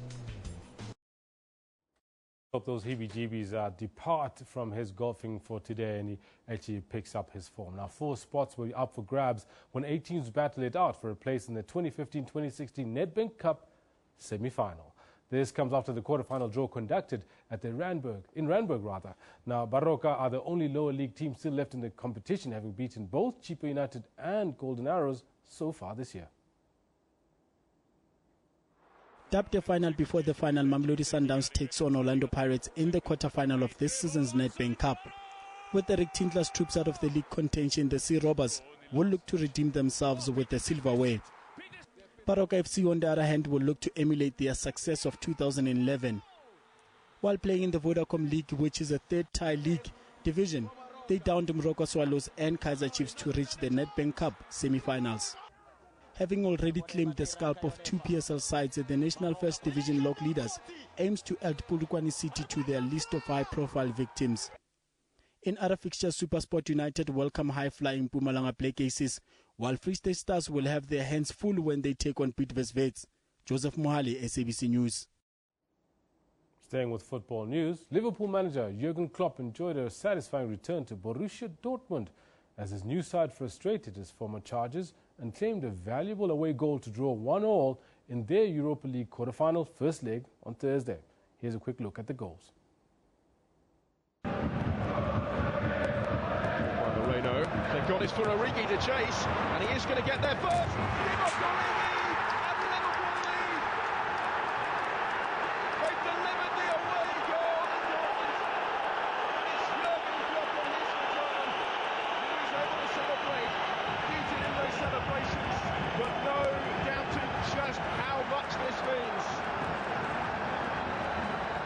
And Origi is strong in holding off the challenge of Lucas Piszczek, who maybe didn't do quite enough. Didn't want to commit in the penalty area, and the final touch actually just brushed off the heel of the defender. Shed too far. Comes the cross now, it's the equalising goal. It's Mats Hummels, hasn't taken Dortmund long. 2.5 minutes into the second half of this first leg, and they've levelled up the tie. Now, welcome news for people who've been keeping close to the stories that Senzo Meyiwa's insurance policies will finally be paid out next week. This was revealed by the Premier Soccer League and Orlando Pirates chairman Irvin Khoza in Johannesburg. Meyiwa, a former Bafana and Pirates captain, was killed in Vosloorus in the East Rand in October 2014. Almost 18 months since the brutal killing of the former goalkeeper, but police are yet to make an arrest. Another outstanding issue related to the death of Meyiwa was the payout of his policies. The PSL received the payout last November, but couldn't distribute the funds due to certain investigations. A meeting has already been set for next Wednesday in Johannesburg with Meyiwa's family to receive the money. Next week, we're finally calling the family now for the last time to deal with the issue of the Senzo insurance payout from the PSL. We've spoken to the father yesterday, Rasem, and to engage his uncle, Siyabonga. I've got their flight details. We even booked for them to make sure that they are available next week for this most important issue. Meanwhile, Khoza also announced the official retirement of central defender Siyabonga Sangweni from professional football. Sangweni, who has 29 Bafana caps and 4 goals under his belt, has been forced to quit football due to a niggling knee injury. The 34-year-old defender joined Bucks from Golden Arrows in 2011. To me, this mantle as a leader was crowned when he postponed his wedding, when his organization was at the advanced stage to travel Orlando Pirates to Tunis to play in the Cape Confederations Cup final. He's an old-timer, reminded me of the level of commitment Joe Mason devoted to the game of football. Sangweni's leadership qualities were clearly visible when he captained both PSL sides that he played for during his 11-year career in top-flight football. The chairman has said everything. I don't have much to say. What I ask from the Lord now is a long life so that I can reach all my desired goals. Khoza says Sangweni is an exemplary player and he hopes other players will learn from him and steer the Buccaneer ship in the right direction. Sfiso Ramara, SABC News, Johannesburg.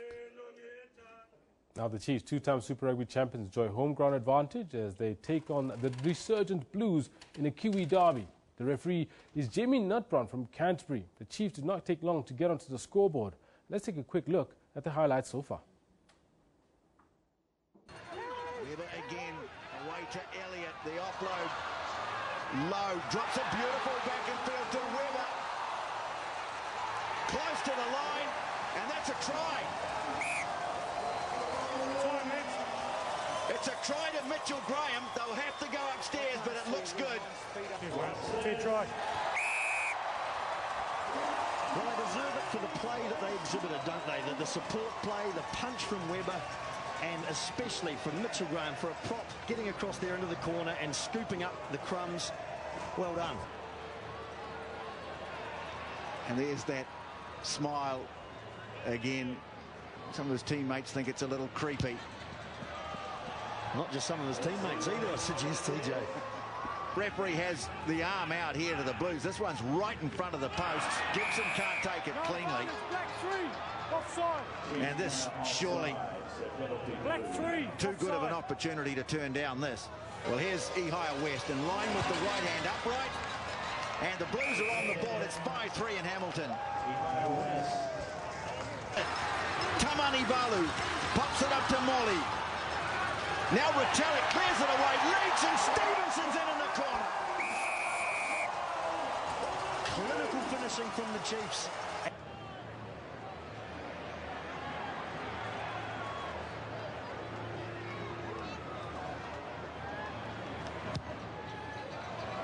that one's going to drift away, so no success so far tonight, but Sean Stevenson has his second try in Super Rugby.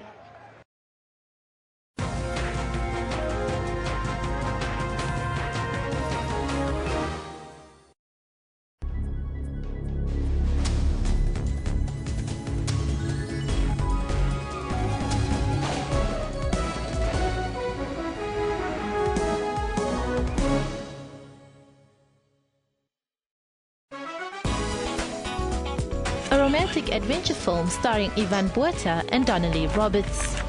The story begins in the beautiful vineyards of Paarl in the Western Cape. The adventure takes off when the characters find themselves on the tropical island of Love, Mauritius. Josephine's work is more interesting and distinguishable. She visits war-stricken zone countries to tell the story of the damage war often leaves behind. This particular exhibition's case, places that are named after conflict or disaster or war or reconciliation. And basically what it is it's a collection of the best animated short films from around the world this year. And the idea is to inspire animators and directors with this exciting content. And so that's been offered to us as a cinema, and we're very excited to be screening the animated show of shows here in South Africa. Join Refulwe Mulwa for that 1 hour weekly dose of arts and entertainment news every Friday at 9 p.m. on Trends.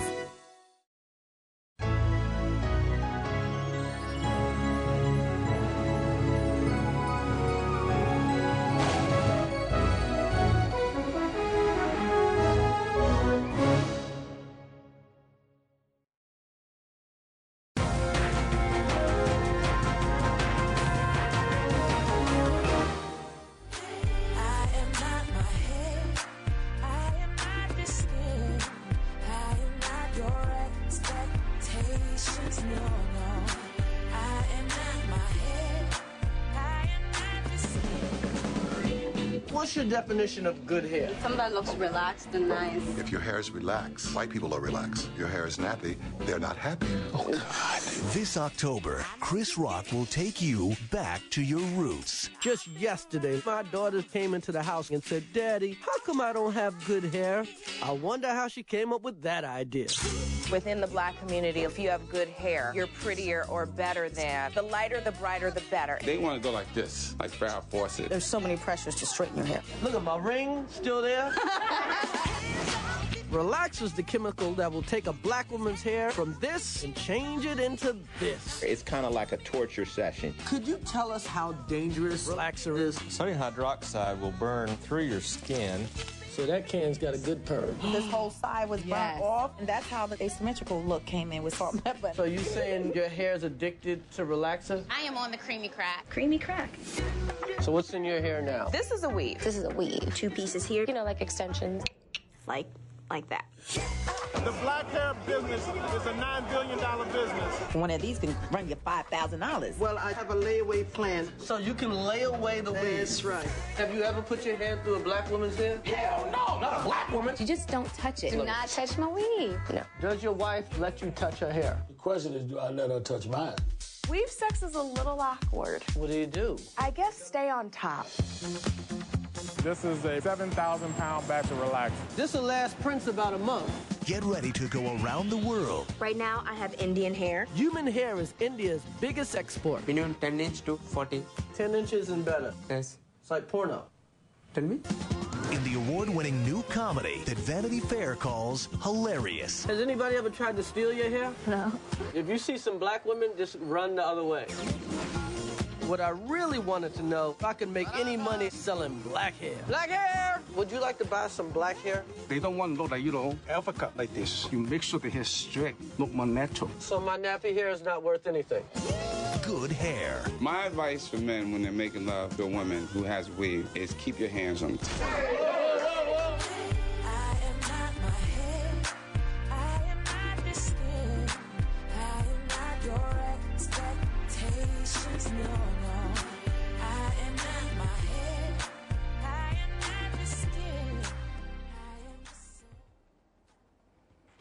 Ooh.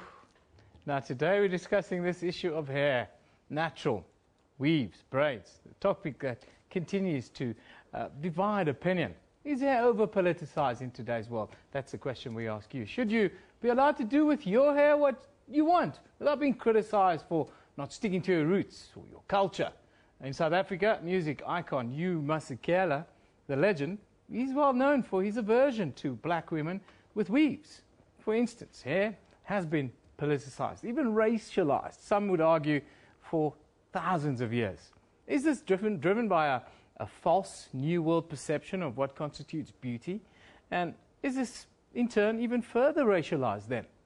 Well, today in studio to take it on is well-known hair blogger Kavuli. She's with Candace Thurston, the founder and managing director of Candy & Co. Good morning, ladies. Thank you for joining us. Good morning. Thank you for having us. Now, guys, we asked our viewers a question today, and I want you guys to maybe set the scene. The politics of hair. Is there such a thing? And is hair being unnecessarily racialized, not just in South Africa, but globally? Maybe, Kavuli, if we can start with you. I think, first of all, thanks for having us in studio. I think hair is overly politicized in South Africa for the most part. Black bodies in general, brown bodies, everything that we do is kind of attacked. No matter what it is, no matter what the subject is. And hair is not something that is, aside from that. Yeah. Candace? I think it is, but it's changing. I generally say, or Candy Co says, we're trying to de-racialize hair. And it's not, somebody's not born into not loving themselves and not loving their hair. Yeah. I think you mentioned about going into the 14th century, the 16th century. Beauty was defined by light skin, blue eyes, and straight hair. Not because that's what we believed, but that's what media kind of threw at you.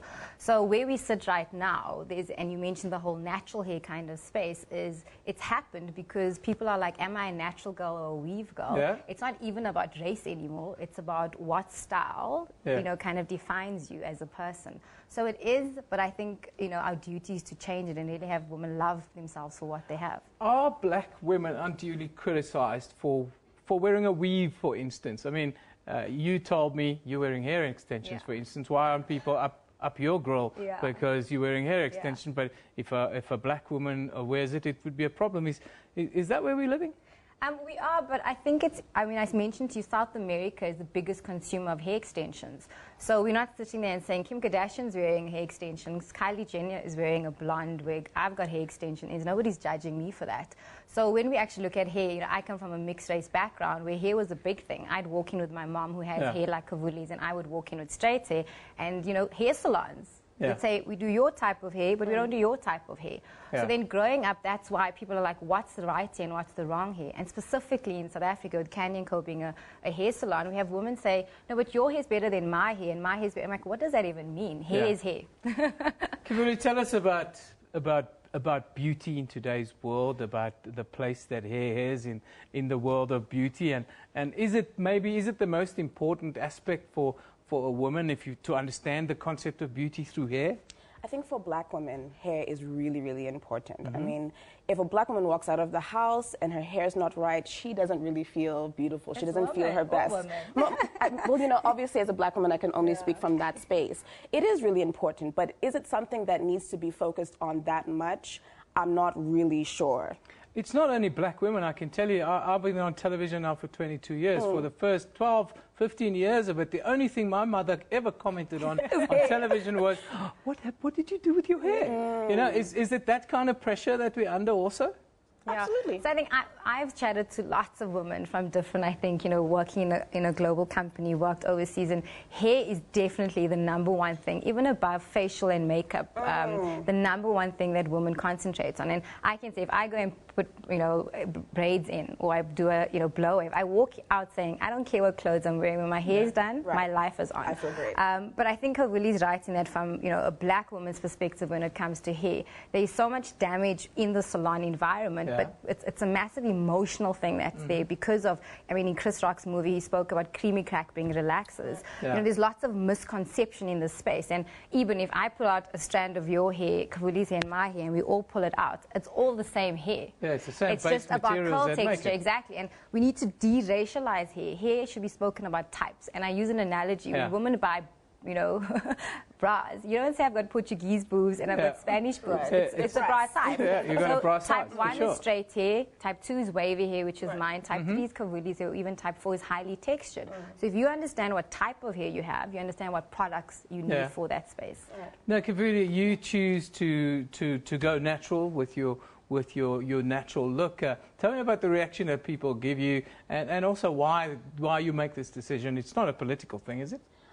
No, it's not a political thing for me. I believe in health, and I believe that the best way to keep my hair healthy is to keep it in its natural state. Yeah. But I do find that when people meet me, they think that, I'm woke or really deep and all that other stuff. And I could be the most shallow person that you know. Yeah. But just because I wear my hair like this, you think that, oh my goodness, Angela Davis. And, Stereotypes are just that. They're stereotypes, and I think we're in the business, everybody, to try and break that down. But Candice, today's business, do you feel part of your responsibility at Candy & Co.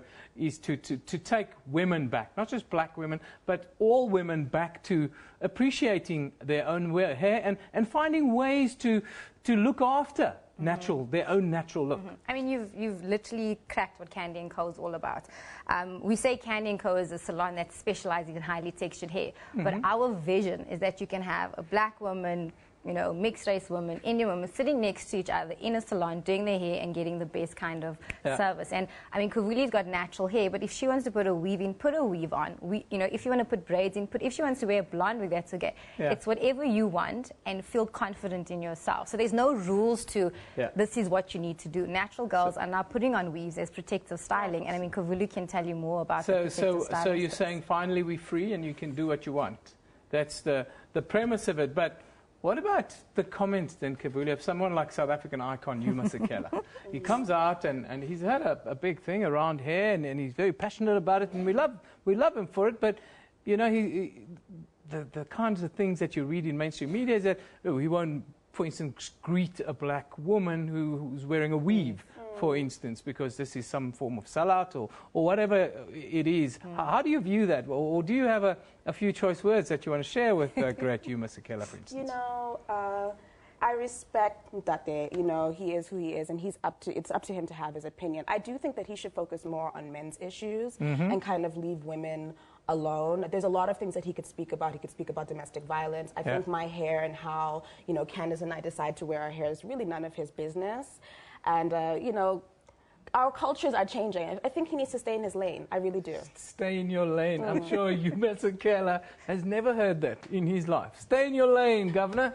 Now, Candice, tell us about the difference between how here on the African continent we look at hair, and how do we have the conversation around hair compared to the US, for instance. I see lots of similarities, but I'm sure there are also many differences. If you guys can maybe conclude that discussion for us around that. So I would say the US and UK, African continent are not any different when it looks at hair. It started off with straight hair, being the absolute idea of perfect hair, and that's where relaxers came from. What I would say is that the US and the UK are leading the way of natural hair.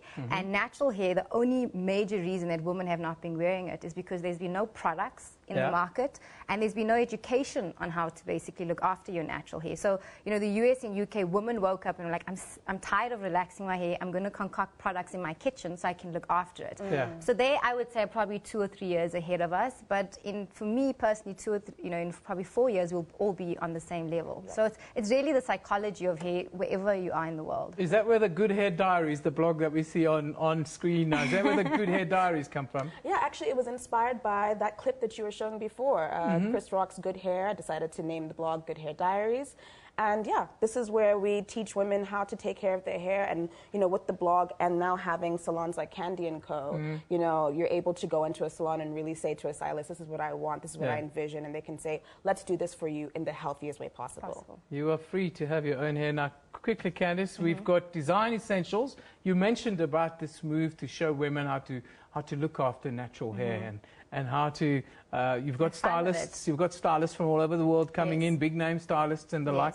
Tell us about Design Essentials and then maybe what should our viewers be on the lookout for this weekend? So Design Essentials is a brand that focuses on natural hair, but I mean they also have different products that, you know, allow Kawuli to blow dry hair but still go back to a natural hair. We're very excited to host 2 US hair gurus, Alicia and Deshanika, tomorrow at a hair guru workshop. So it's going to be telling girls from a natural perspective how to look after their hair. So we're quite excited about that. Well, guys, fantastic. All the best, Kavuli and Candice. Thank you for coming in. Do we have any live tweets yet in? We don't. Well, I'll play those live tweets in shortly. But anyhow, thank you, guys. Thanks, Kavuli. Thanks, Candice, for coming in. It's something that we'll never have 100% peace on, I'm sure. But we will endeavour to demystify and de-racialize hair, not just in South Africa, but around the world. Time for us now to move on to the economy with Professor Raymond Parsons.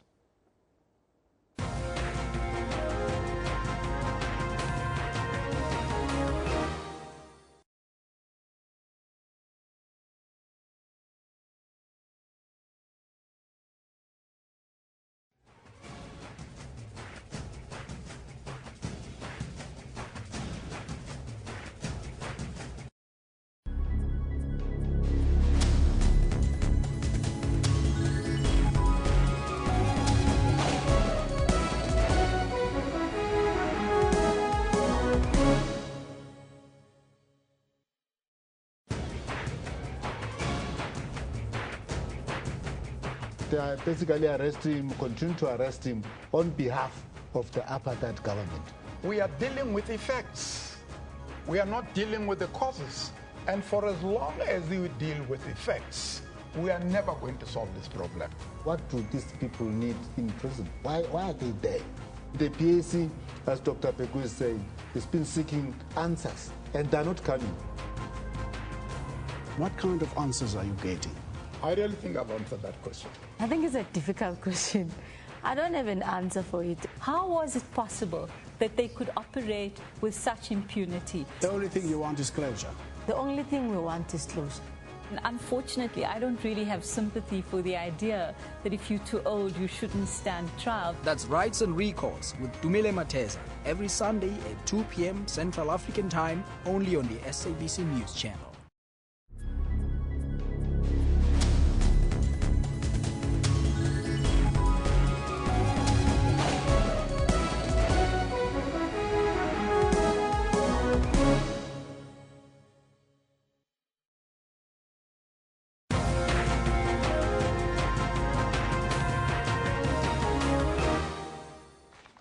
Well, unfortunately, Professor Parsons, the clip wasn't ready. We'll try and publish it and get it ready and do it after this next interview. It's that time of the week now where we discuss the, trending local and international topics.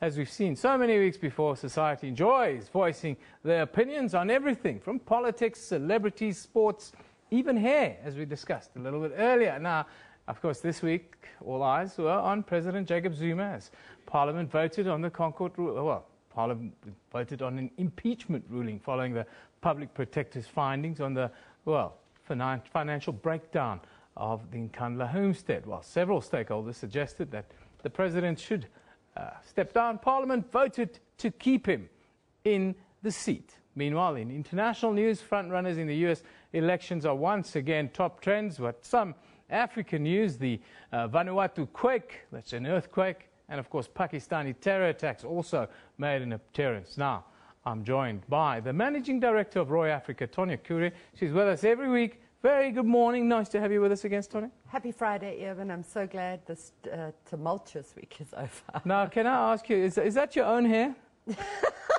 Before we carry on. It is my own hair, but it's been dyed within an inch of its life. Within an inch of its life. Oh, you are free. You've set yourself free. Okay, let's talk about the business of the week. Of course, it was one of those weeks in South African media, wasn't it? Just give us a kind of quick overview if you can. Well, what you're looking at here is the news charts, Eben, and almost 60% of our news media relates to the president in some way, shape or form. So the biggest entries are the impeachment, which is right at the bottom, which is 2.96%. And also you've had people like George Bezos and Ahmed Kathrada urging Zuma to step down. They came in at 9.34%. So those are the new entries in the charts. The rest was there before. The NWC, still a big story on news media, but I think that's a reference back more than anything. And then what we did was we took the president and isolated him from all those stories and put him on his own. 14.37%. That's the conversation that's going on around the president. There are also some other interesting tidbits that I pick up. Winnie Mandela and Kunu, that must have been quite a discussion point. The other one that stands out for me is the Rand. Is it what the Rand doing a little bit better? People still talking, a little bit of a rally from the Rand and then not. And people still, the Rand in a very big focus point on our news media and also in our social media. What astonished me from this chart is, do you see pick it up? Now, if it says 0%, it means that we've got a third decimal point presence. So there's hardly anything about pick it up, but Joburg is in just disarray. Yes, it is. We did a thing earlier in the week where we try to interview all the stakeholders and get everyone involved, and there was a lot of passion around it, but still the streets are dirty. people aren't talking about it on social media. No, not on social media and nor in news media. Well, they are. It is there, but it's so tiny. So kind of Joburg's given up on it. It seems like. There's another big another entry that should have been bigger, I suppose, is the Uber strike. That's coming in at 0.29% at the top. And what about municipal elections? The date, of course, was announced this week. I'm sure people are starting to have a little conversation around municipal elections. We've also got this weekend registration. The last registration time to vote is this weekend. 1.54% in news media. That doesn't mean it's small, though. It just means everything else is massive. So that just gives you an idea there. And then, much the same as there was last week, I'm afraid. People are still talking about the Malema degree. They are. A lot of memes going around. Okay, I'm sure that I'm sure people are trying to make fun of the degree and make light of it, but it's a very serious thing that Judge Julius has gone out and done, and kudos to him for that. What about Thuli Madonsela and Gwede Mantashe? I see their names picking up. Are they in the conversation? Yes, they are. Now, this is the social media chart you're looking at, and look at the big chunks of the pie there. You look between Nkandla, the impeachment procedure, and Zuma in social media. You come to almost 80% of our chart. So that's a very big story. And then, of course, always reference back to Thuli Madonsela, Gwede Mantashe firmly in the spotlight as well. And what always surprises me is how very involved we are in social media. Like, we know everybody's names, and we're talking to them, and we're tweeting to them. And we don't know how to spell, but we do know their names.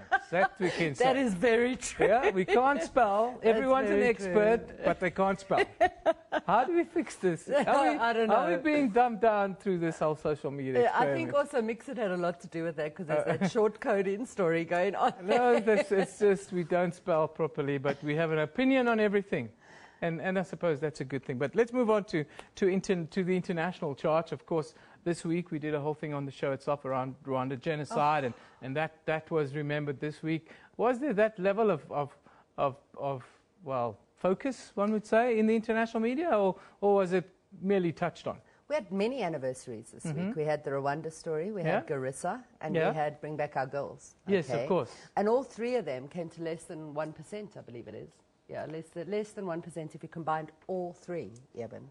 So this goes to say what we say every week, and at the risk of sounding like a broken record, African agenda needs to be pushed by the African media houses. Yes, absolutely. I mean, Nigeria fuel scarcity is also a big story, causing chaos in Nigeria. Yes. Just over 1% there. Now, the Panama Papers. Wow. That was the thing that broke the internet a little bit, didn't it? It did. Of course, there are already one world leader, the Icelandic president, has stepped down. Cameron is in trouble by the looks of it, who his dad's Jackie Chan. Yes, Jackie Chan. Leo Messi. Yes. Messi is now being found out to be in the tax dodging business. Yeah, it's a big setback for them, but What else is the conversation around the Panama Papers? Well, on the Panama Papers, what's interesting, it's only been on the charts a few days, and it comes in at 1 in 10 international articles. So it really does push Donald Trump and Hillary Clinton into smaller wedges of the pie. The U.S. elections are still very, very big in our international charts, but I think Panama Papers may overtake that by the time the weekend comes. And the other sort of big one, of course, as always, now is Donald Trump. That's a conversation that continues. Is he losing a little bit of momentum?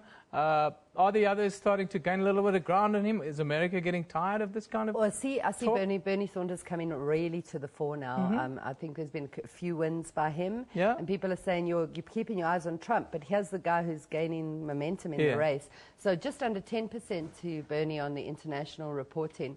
What's interesting is Putin didn't make such a big impact on the charts. And I thought with the Panama Papers and all that... No, it wasn't directly linked. It was his connections that were linked. Okay. Is that what it was? Anyhow. My apologies. Well, Tonya, thank you for coming in this week and kind of putting us in the loop. Of course, soon we'll be starting a new look with Roy Africa, which is very interesting. Looking forward to it. Great to have you with us. Tonya Curry is the Managing Director of Roy Africa, joining us every Friday in the studio to kind of have a look at, well, what we are talking about. Now, let's go and show you the front pages from around the African continent. We'll start in Nigeria with the Daily Trust. They say the Federal Executive Council there will meet in an emergency today over the 2016 budget details submitted to President Muhammadu Buhari by the National Assembly yesterday. Then in Namibia, the Namibian says there are fears that the city of Windhoek will run out of developable land by next year if nothing is done to acquire land within the extended boundaries. Wow.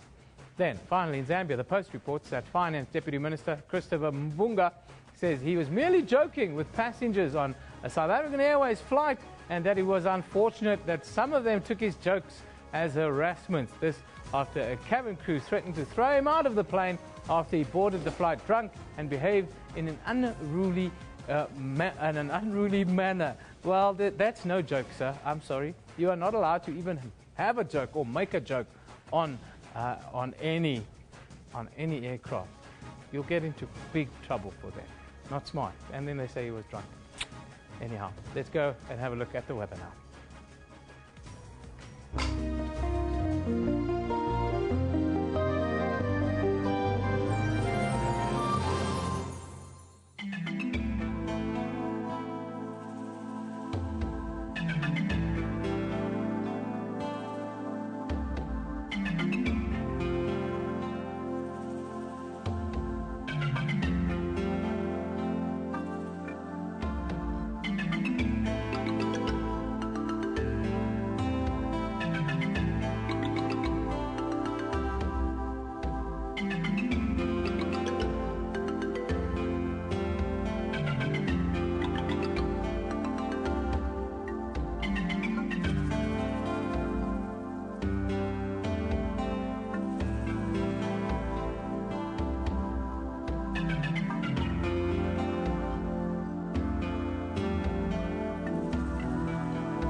deepening hunger crisis in Malawi is threatening the survival of children. And also it is the life-threatening part of malnutrition. Malawi is facing its worst food crisis in 9 years. Mugabe is the world's oldest sitting head of state, ahead of Queen Elizabeth of Britain. The veteran leader seeks to temporarily forget his party's problems and instead focus on his legacy. But he shows no sign of slowing down or stepping down from power after 36 years in office.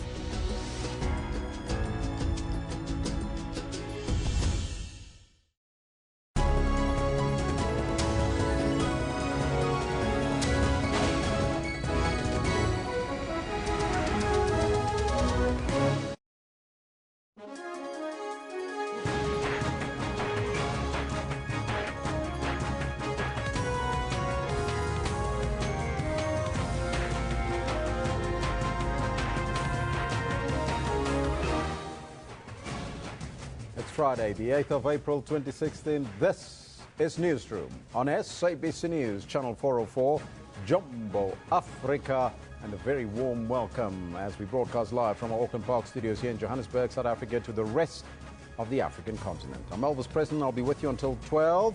And as you know, we're also streaming live on YouTube. The entire show is now available on your YouTube channel.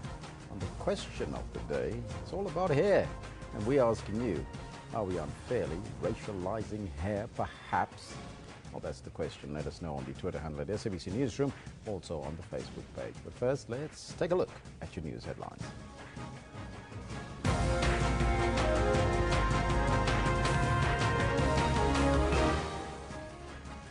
The IEC gears up for this weekend's final voter registration drive.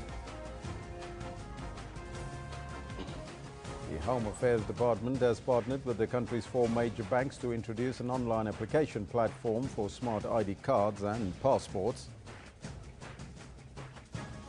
And a group of religious leaders is expected to meet with the top 6 ANC leaders for talks at the Thuli House in Johannesburg today. Now, those are all your headlines, but before we get to the news, let's find out from Kendall Makamate what's happening on the sports front. Very good morning to you. Elvis, a very good morning. It's Friday morning. It's going to be a massive weekend of sports like it was last weekend. In fact, we've got Super Rugby, we've got Masters Golf on the go. A good morning to you. This is what we've got for you in the sports today. And he had some problems. Ernie Els gets off to a horror start at the Masters. 6 putting from 3 feet at the par 4 first to Carter 9. The worst ever recorded at the Masters for the first hole. And what's set to be the match of the round, Mamelodi Sundowns to take on Orlando Pirates in the quarterfinal of the Nedbank Cup.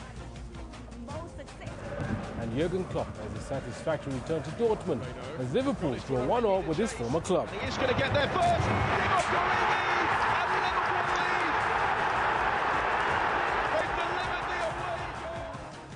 That's what we've got for you in the sports. Be sure to stick around for it. We'll also be bringing you highlights of the match that was on this morning. That's the Chiefs against the Blues in Super Rugby at about 11:30 or so.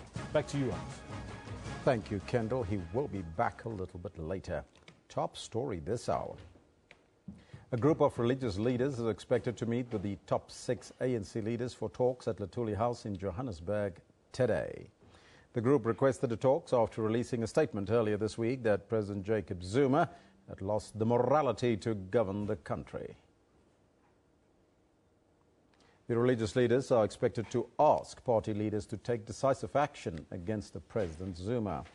The group says the president's apology following the Constitutional Court judgment on Nkandla is not enough. It says the recent events have led to the leadership crisis that the country is currently facing. Meanwhile, the Independent Electoral Commission, the IEC, is gearing up for this weekend's final registration drive. The IEC says people wanting to register will have to provide formal residential addresses.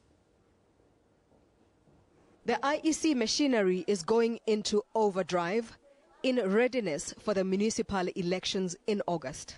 The reason why we've actually made that we welcome this announcement is because it gives everybody sufficient time for them to be in a position to actually plan ahead. In line with the Tlokwe Constitutional Court ruling, voters will have to provide particulars of residence to ensure that people vote in their own areas for the candidates they want. It is up to each citizen to actually update their details. That's why we're saying, can you make sure that you update your details? Because yes, we are a mobile society. In fact, a large proportion of the people in this country are always on the move. We have people who originate in different parts of the country, but they reside in different parts of the country. Final registration is this weekend, and the IEC is urging people to take advantage of the process to exercise their constitutional right. Meanwhile, leaders of different political parties will crisscross the country to encourage voters to register. Ntakwana Ngatani, SABC News, Johannesburg. Now, police's swifter reaction has helped to prevent public violence in Vuwani and surrounding villages outside Tuyondo in Limpopo. Earlier, some residents threatened to embark on protest action aimed at preventing the IEC officials from operating in the area during the voter registration weekend. Some residents do not want their areas to be merged with Malumulele and its surrounding villages to form a new municipality. Now, this weekend is your last chance as an eligible voter to register for the August 3rd local government elections. The IEC earlier this week appealed to all eligible unregistered voters to register this weekend. And for those who are already registered, you must ensure that your registration details are up to date. We're going to work with them over the weekend to make sure that in all the areas where there are challenges, we're able to support them and make sure that this democratic right of voting is getting realized by all. And we appeal to all those that still have concerns, as the chairpersons raised, that is the provincial government, all sector departments are ready to listen to you and make sure that we allow this democratic right for everyone to be able to be realized. I thank you. Thank you very much. I'm now going to request the acting provincial commissioner of police, Major General Zulu, to just say a few issues around the security support to the registration weekend. And thank you so much, Chairperson and the MEC. The police plan is in place to police all the voting stations. We have identified our hotspot areas where we had incidents previously during the first registration period, and we ensured that the police are there in place. And from Wednesday, the police are on the ground. They've been doing their spade work and to ensure visibility and prevent any incident from happening. We assure the communities of Limpopo that all the identified areas where we had incidents will be well policed. Thank you. Thank you very much. At this point, I'm going to open for any questions that perhaps you would like clarified from your side as members of the media. Over to you. Please introduce yourself. My name is Biman Valerie. I'm from SABC Radio News. I'd like to ask the chairperson, number one, you are saying there are complaints specifically coming from Vuwani, where some residents are saying they would not be allowing your officials to enter the area to make sure that people register and check their names. Are there specific plans that you've put in place for that area? Can you assure some other residents who want to register in that area that your officials will be on the ground? And to Major General Tulu, you mentioned that you've mentioned that there are specific hotspots that you've spotted in the province and that you've deployed police in the areas. Can you be specific? What are these hotspots, and are they the deployment? Is there an addition to the police force that you've said? Did you call in members from other provinces or from other areas to go to this specific hotspot, but also mention the names of the hotspots and the deployment sent to those areas? Thank you. Thank you. Are there further questions? Thank you. Over to you, Chairperson. Thank you very much. I am here in the province to visit and to see, as I've done in the first registration, where I visited the various provinces. I did KwaZulu-Natal, I did the Free State, I did Northern Cape, as well as Northwest. But in this occasion, we've prioritized this province and another province I'll be visiting throughout the registration. For us is to see that all the preparations are at an advanced stage, and I'm satisfied with the report that we've received from the provincial electoral officer and the officers responsible that this province is ready for registration, and we believe that we should be able to execute the task, the upcoming task of final registration, and supported by the security support in ensuring that there's public order and ensuring that people can move freely without intimidation, without fear, or any particular disruptions. And that's why we are appealing to the members of the community that this is a constitutional exercise. It is a criminal offense to actually stop or intimidate as well as disrupt the activities of the Electoral Commission. But at this stage, it is really making our people aware and clear about those particular measures. With respect to the specific details, I think you would appreciate certain matters are actually of confidential nature.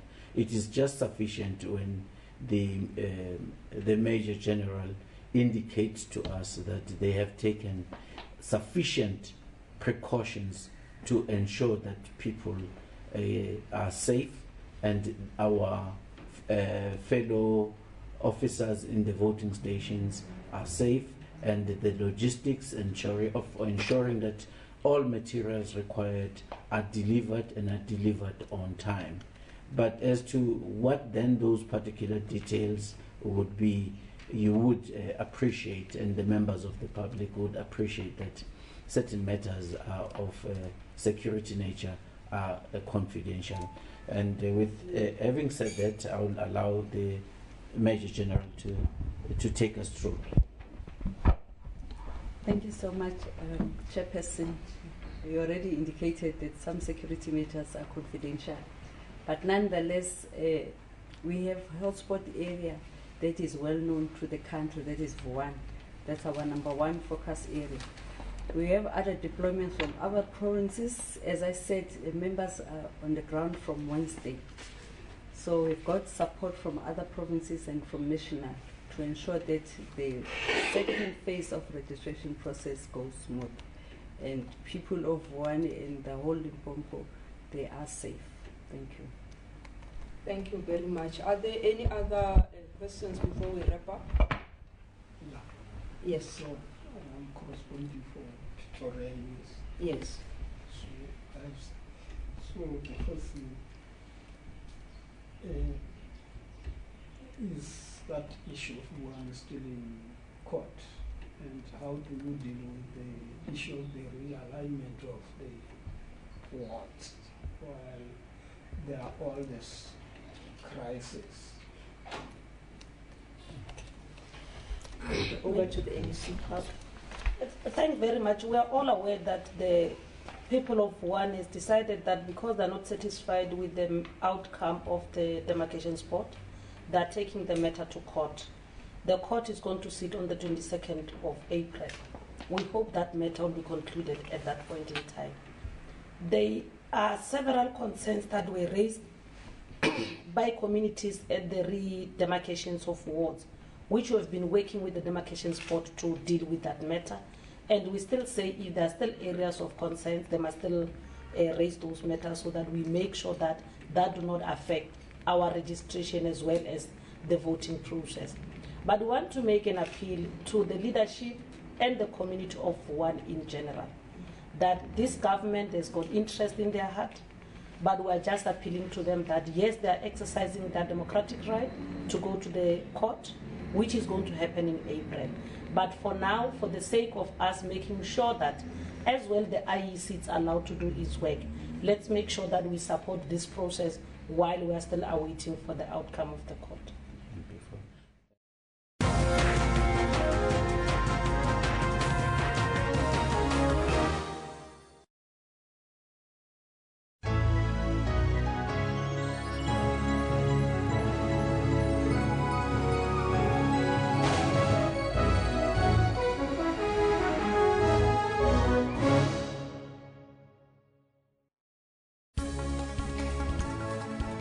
News Today keeps you informed with news locally and around the world. When Judge John Hlophe challenged the Supreme Court of Appeal when it sent the matter back and said that there must be an inquiry set up. We unpack business news. There's an increase in general inflation in the country. We give you up-to-date news of the day. The drugs were seized at several locations in Sydney, including a shipping container sent from Hong Kong. Police say it's the largest haul of illicit drugs in 2 years. We round up sports news. Kosata, tell me about the legacy that you would like to build and be remembered for. Trying to get my foundation running, which is going to focus on, all the sport, doesn't matter disability or able body. So, I'm passionate about sports. Stay informed every Monday to Friday from 3 to 5:30 p.m. CAT. SABC News.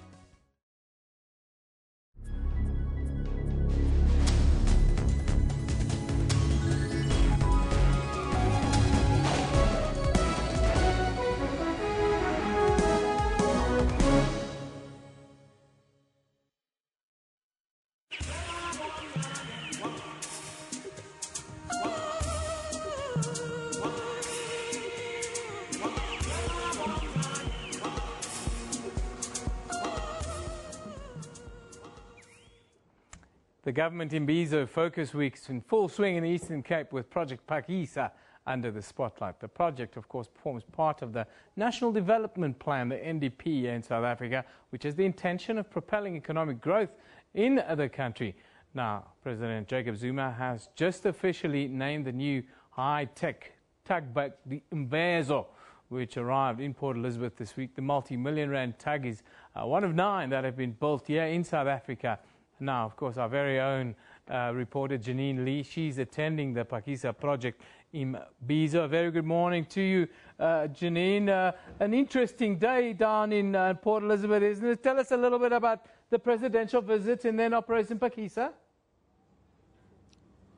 As you said, Eben, live from the Port Elizabeth, and it's here. We've seen many upgrades. It's all part of Operation Phakisa. We have a new slipway. There's a boat hoist. It's a fantastic piece of equipment. It can pick up one of these chocker boats, pull them out of the water. You can fix the hull, and it pops it back into the water as if it was as light as a tennis ball. But there's lots going on, as you said. The president is here. He's just finished with a closed meeting that was behind doors. We believe now that he's about to step on the brand new tug that the port got this week, the Mvezo. He's going to have a little short trip around the harbour on that tug, and then he's going to unveil the plaque of the Mvezo. And you will remember that Mvezo is very significant to the Eastern Cape. It was the birthplace of our very own, the late Nelson Mandela. So apt that the tug that is here in the port is named the Mvezo. The president will do that naming shortly, and then he will go on to the new slipway, and at the new slipway, Eben, he's going to unveil another plaque, and that is the new boat hoist that I spoke about.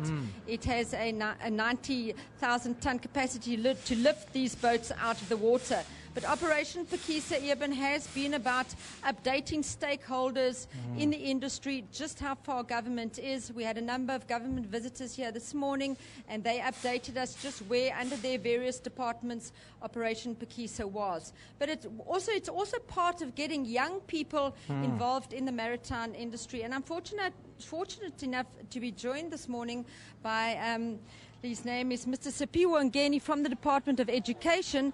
And the department, Eben, is not only doing the traditional stuff, maths, biology, science. We're now looking into the maritime part of it. So tell us a little bit how the department has embraced this. Yes, definitely. Thanks for having us. As the Department of Education, one of our key mandates, key deliverables, is to work towards unlocking the potential of South Africa's ocean economy by introducing quite a number of skills, talking to maritime economics, talking to nautical science. Nautical science as a subject that is live, dealing with the global environmental changes. Therefore, if you want to be a master in the ocean, you have to have that skill. There's no doubt about that. As the Department of Education, we're heading the skills development. We're introducing skills. We want to make it a point that we're working towards 2033. The government is protected on this one. In 2033, 177 billion rands contributed to the GDP, gross domestic program, GDP. We want to make it a point that as the Department of Education, we contribute immensely to that projection. So people, but you must be faced with some challenges because this is a relatively new path going forward.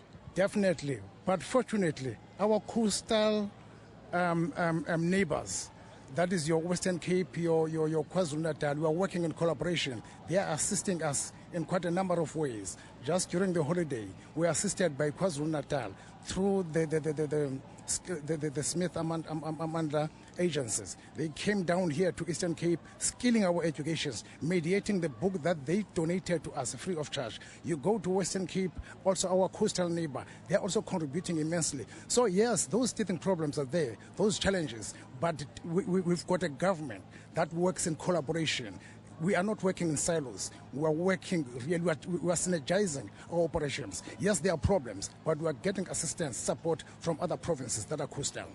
Now, the exciting thing is that there's so many young people who are interested in going to sea and the maritime economy. And so it's not just normal school for you. I've got Tami Masheke with me.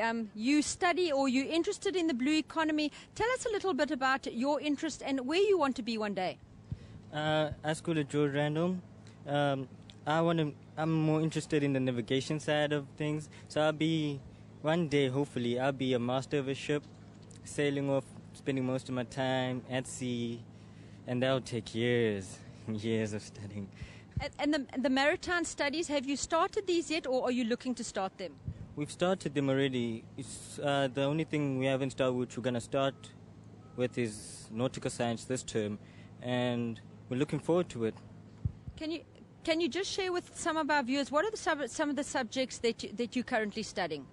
I'm studying maths core, physics, nautical science, maritime economics, closer, LO, and English. Tommy, thank you. I hope you're going to be the next captain of the boat that I'm on. Sounds like a plan. And just a quick word, Eben, you know, we spoke about the ocean economy, the blue economy, and we must mention how important coastal tourism is. We have over 2,000 kilometers of coastline here in South Africa. 80% of tourism worldwide is coastal tourism. 60% of people live in close proximity to a coast, and this is expected to grow to 80% in the next couple of years. So it's important that we manage our coastlines, and as well as using the blue economy, we've spoken to a number of experts and they say we can use it, it's there, it's untapped, but what we need to do is sustain our natural resources. And we believe now that the President will, in a short while, he'll be making his way over to the marquee where he's going to address many of the stakeholders in the industry. I can hear singing and dancing coming from that side, so I think there's a great air of anticipation, and it's been quite a positive morning here in Port Elizabeth. But Eben, for you, if you want to support the blue economy, I think the best thing for you is probably maybe Mossel Bay cage diving, if you've got it in you. Not my bag, Janine, not my bag at all. You know, those sharks are simply too big from there down to the Cape. But I'm watching live pictures now of course, the pleasantries as they were about to start. The President, I think, is delivering the keynote address at about 12:10. Is that accurate? Yes, he will. He'll be speaking to the stakeholders in probably an hour or so. And Janine, how did you manage a wind-free day today for the President's visit there in Port Elizabeth? You know, Eben, I mean, this is a beautiful day for Port Elizabeth. Yesterday, PE was really in a nasty mood. We've got the Ironman weekend coming up this weekend. And also, you know, you look at Ironman, you look at events like that use the ocean as a base. And, I mean, they bring in millions into Nelson Mandela Bay just over this weekend that it does take place. So the Ironman athletes are going to be hoping for a lovely day. Let's hope what we're having today continues through to the weekend, because those guys have got a lot on their shoulders. A lot of pro athletes here in the city. In fact, over 600 foreign athletes here in Nelson Mandela Bay, representing 68 nations, Eben. So it's good that PE puts on a good backdrop for them, and we want to encourage them to come back next year and again and again. Thank you very much, Janine. You know we love Port Elizabeth. It's the most beautiful part of South Africa. Janine Lee, as always, bringing us the best that the Eastern Cape has to offer. We're counting down to the President, of course, delivering the keynote address at 12:10 this morning.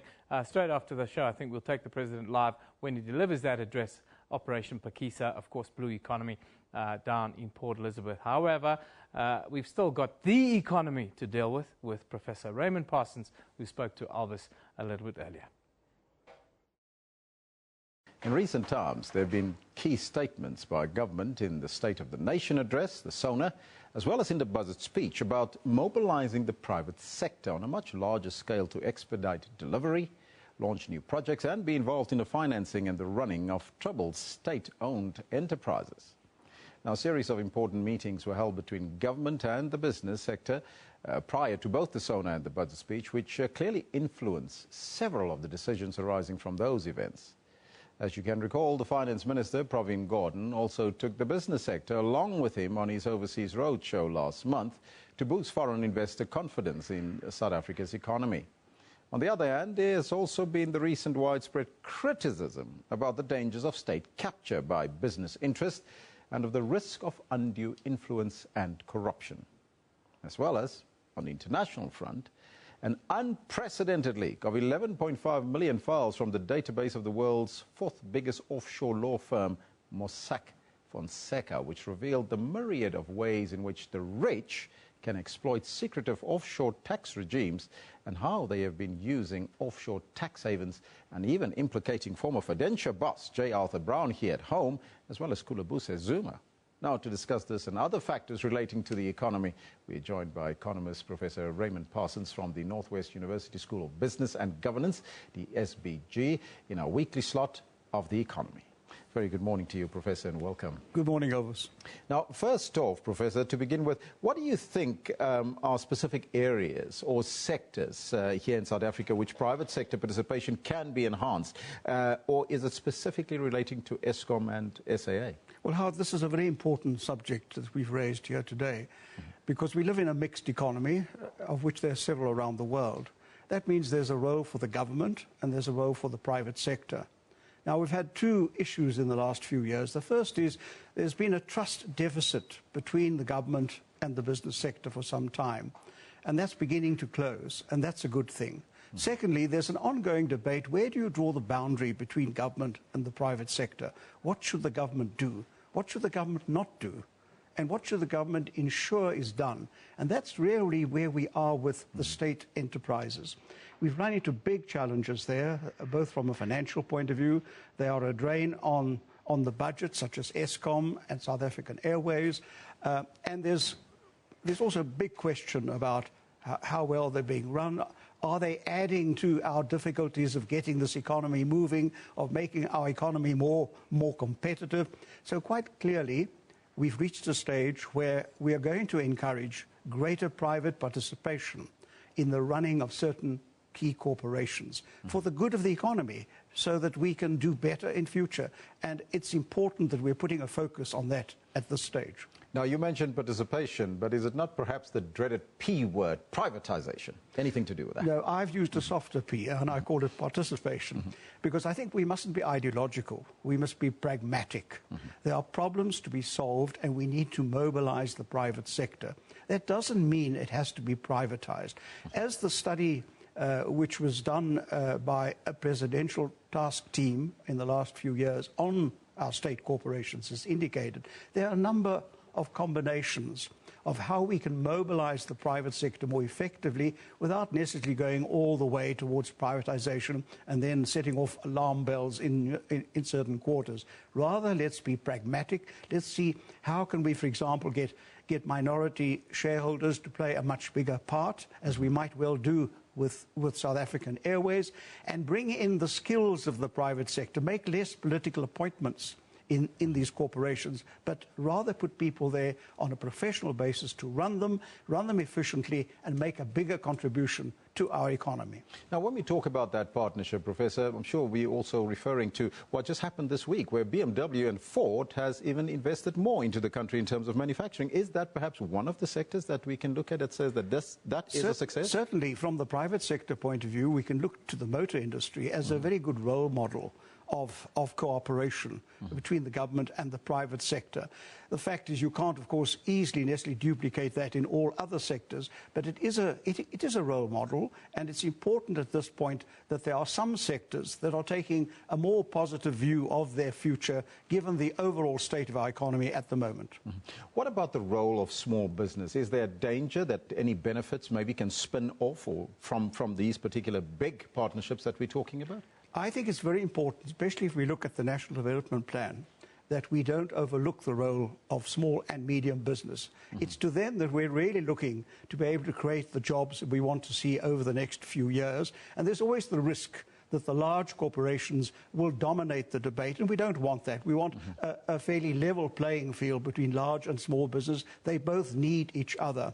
I would say 2 points. Firstly, it's a positive point that we've now got a ministry for small business. It still has to get up and do its full role, but I think it's a step in the right direction.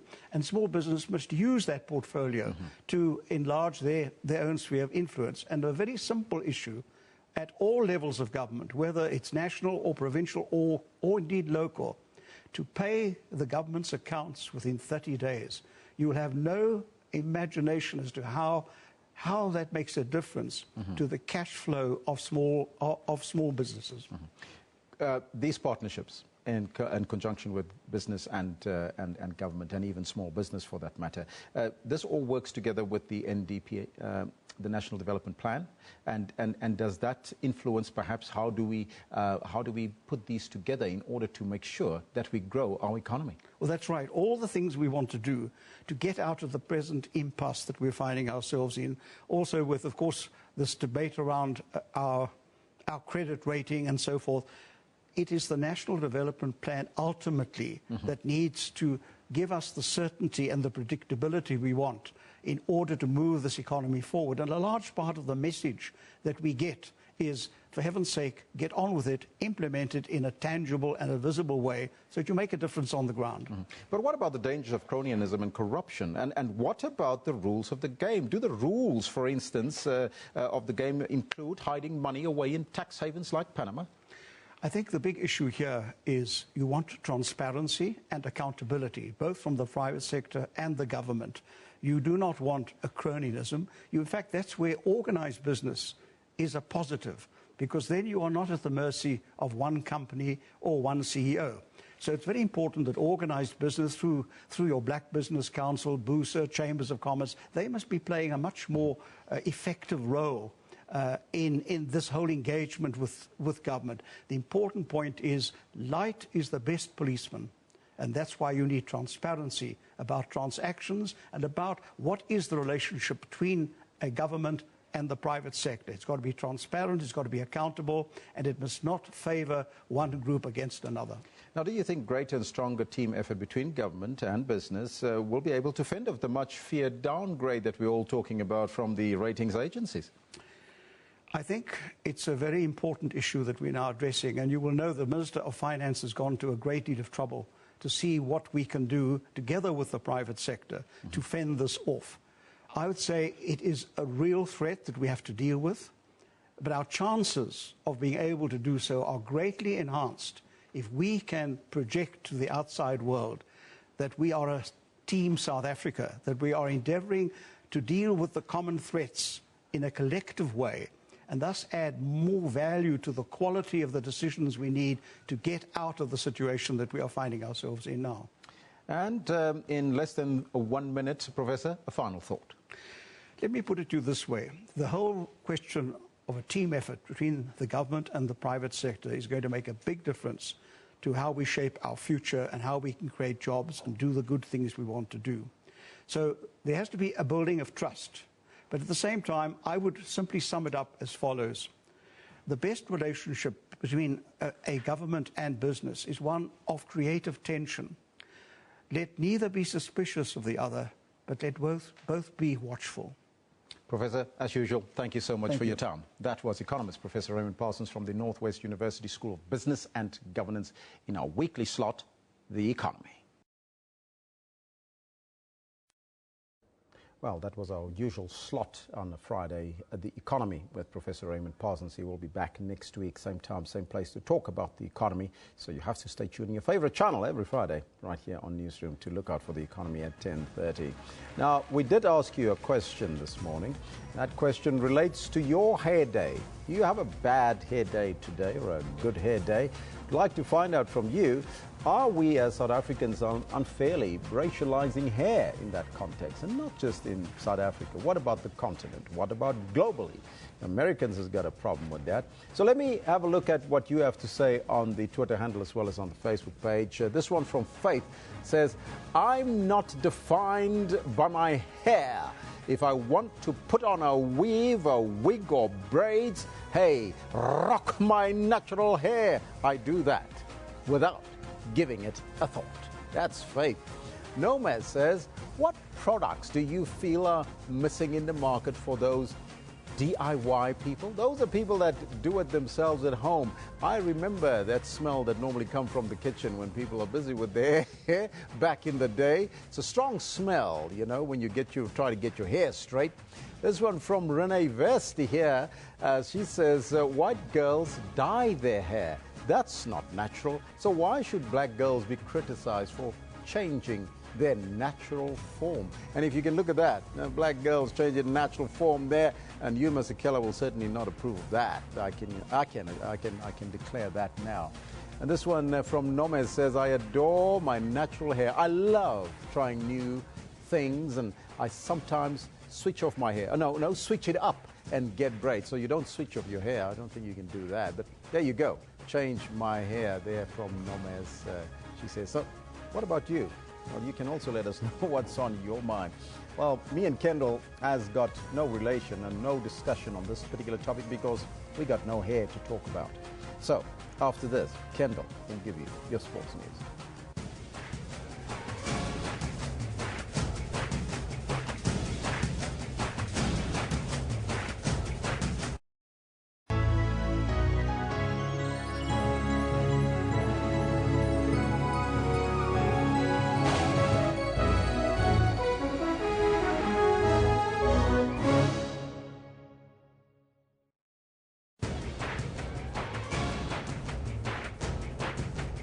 They are basically arresting him, continue to arrest him on behalf of the apartheid government.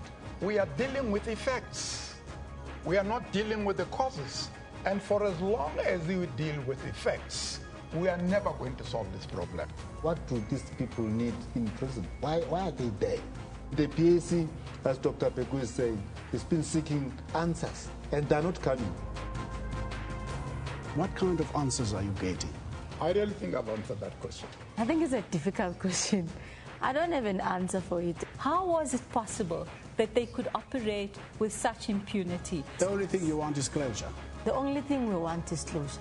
And unfortunately, I don't really have sympathy for the idea that if you're too old, you shouldn't stand trial. That's Rights and Recourse with Dumile Mateza every Sunday at 2 p.m. Central African Time, only on the SABC News Channel.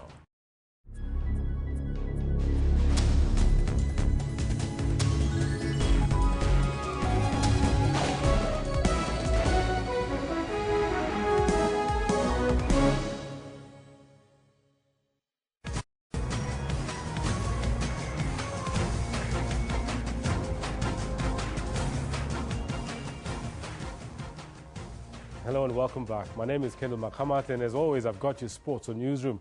Topping our stories for this whole day is about golf, where defending champion Jordan Spieth holds a two-shot lead after an opening round of 6 under par 66 at the Masters in Augusta, Georgia. New Zealand's Danny Lee and Shane Lowry of Ireland are on 4 under at the year's first major. Spieth has become the first defending champion since Jack Nicklaus in 1966 to hold the first-round lead the following year. Spieth sent an early warning to his fellow golfers with a flawless first round at the challenging Augusta course, which included 6 birdies. The American is aiming to become just the 4th player after Nicklaus, Nick Faldo and Tiger Woods to successfully defend a Masters title. Got a lot out of the round with what I felt like was, kind of average-ish ball striking. Just scored the ball extremely well, which is something I've been struggling with. this season. I feel like my game's been trending in the right direction. I just haven't gotten the scores out of how I felt I've been playing. Lowry impressively managed 4 birdies within the first 5 holes, but bogeyed the 12th to join Lee on 4 under par. Paul Casey and Justin Rose joined a group of 5 on 3 under, while world number 3 Rory McIlroy and Danny Willett finished on 2 under 70. Louis Oosthuizen is the best placed South African. His round included 3 birdies and 3 bogeys to put him on even par. But Ernie Els will start the second round on 8 over par. This after a nightmare putting display on the par 4 opening hole. The 4-time major winner reached the green in 3, but then 6 putted from within 3 feet to start with a 5 over, the worst ever first hole score at the tournament. That's what happens when you have the heebie-jeebies. That's that, you know, it's just, you know, can't explain it. If you don't feel it, you're going to know what I'm talking about, so it's just one of those things. Brandon Grace finished on 3 over and 2011 champion Charles Schwartzel on 4 over par. Liesl Zankel, SABC News. This was Ernie Els at the first hole today, and he had some problems. It was a bogey putt initially, and it looked like it just, okay, I'm going to tap it in, and well, that missed. He just keeps going, and they keep missing. And now he's, okay, I've got to make this, and he can't make that. And that was and then he tapped it, 8, 9, and finally 10. 7 putts. Yeah, let's hope that he gets that past him as soon as possible. In the meantime, we'll just keep on playing it. Now, the Chiefs, 2-time Super Rugby champions, enjoy home ground advantage as they took on the resurgent Blues in a Kiwi derby. The Chiefs did not take long to get onto the scoreboard, but the scores had been pretty even until I last checked. Let's take a quick look at the highlights until just before the match ended. Way to Elliott, the offload. Low, drops a beautiful back in field to Webber. Close to the line, and that's a try. Chiefs furiously trying to free it, and they've got it. Tamani Balu pops it up to Molly. Now Retallick clears it away. Leach and Stevenson's in the corner. Away it goes to Lowe. Got that raking left foot punt. But it sits up nicely. Skyden field a bit, and here's Nanai gets a chance to have a go at them. He's got a great step to Spillo. Milani Nanai is going to go all the way. Well, what a run from Nanai. He's broken the game open. A good assist from Ioane. Beautiful offload away from Ranger. Rico Ioane now. Busting the tackles. He's going to go in. Rico Ioane. Blue strike twice. And they're going to go to the left too. Cruden gets the pass from Leach, holds it up. Tamani Balu trying to bust through the middle. Tamani Balu!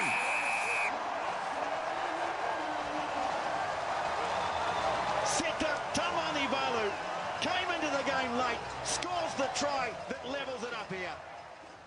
So I'll have you know that the Never Say Die, Brodie Retallick, went and scored a try in the 78th minute, making it 27-20. The Blues got a penalty over to make it 23, and then the Chiefs went on to win 29-23. So here's a quick list of all the Super Rugby fixtures that you can feast your eyes on for this weekend. This match, Chiefs-Blues, that's already completed. 29-23 for the Chiefs. The Force against the Crusaders, that match starts at 1 p.m. Stormers against Sunwolves, big match for the Stormers. They will be taking nothing for granted, Robbie Fleck has said, making sure that they carry on their winning ways against the Sunwolves from Japan. First time Sunwolves play at Newlands. And tomorrow, Hurricanes against Jaguares of Argentina out at the Westpac Stadium in Wellington. 9:35 kickoff for that one. Reds against Highlanders at 11:45. Then Sharks against Lions at 5+5 in the afternoon. Then we've got another South African derby. That's the Kings against the Bulls. Closing off the weekend's action at 5:15. That is 7:15, I beg your pardon. That is tomorrow evening. Now moving on to other sporting stories, an emotional Manny Pacquiao and his opponent Tim Bradley held their final news conference ahead of their WBO welterweight title fight on Saturday in Las Vegas. 37-year-old Pacquiao and the younger 32-year-old Bradley will meet tomorrow, the 9th of April, at the MGM Grand Garden in Las Vegas, the venue for their two previous encounters. The Filipino, who was controversially beaten by Bradley when they first met in 2012, gained revenge in their 2014 rematch, scoring an unanimous decision win to regain the WBO welterweight title. Pacquiao has previously said that this will be his final fight, but appears to have pulled back from that assessment in recent comments. You know my life before, I came from nothing.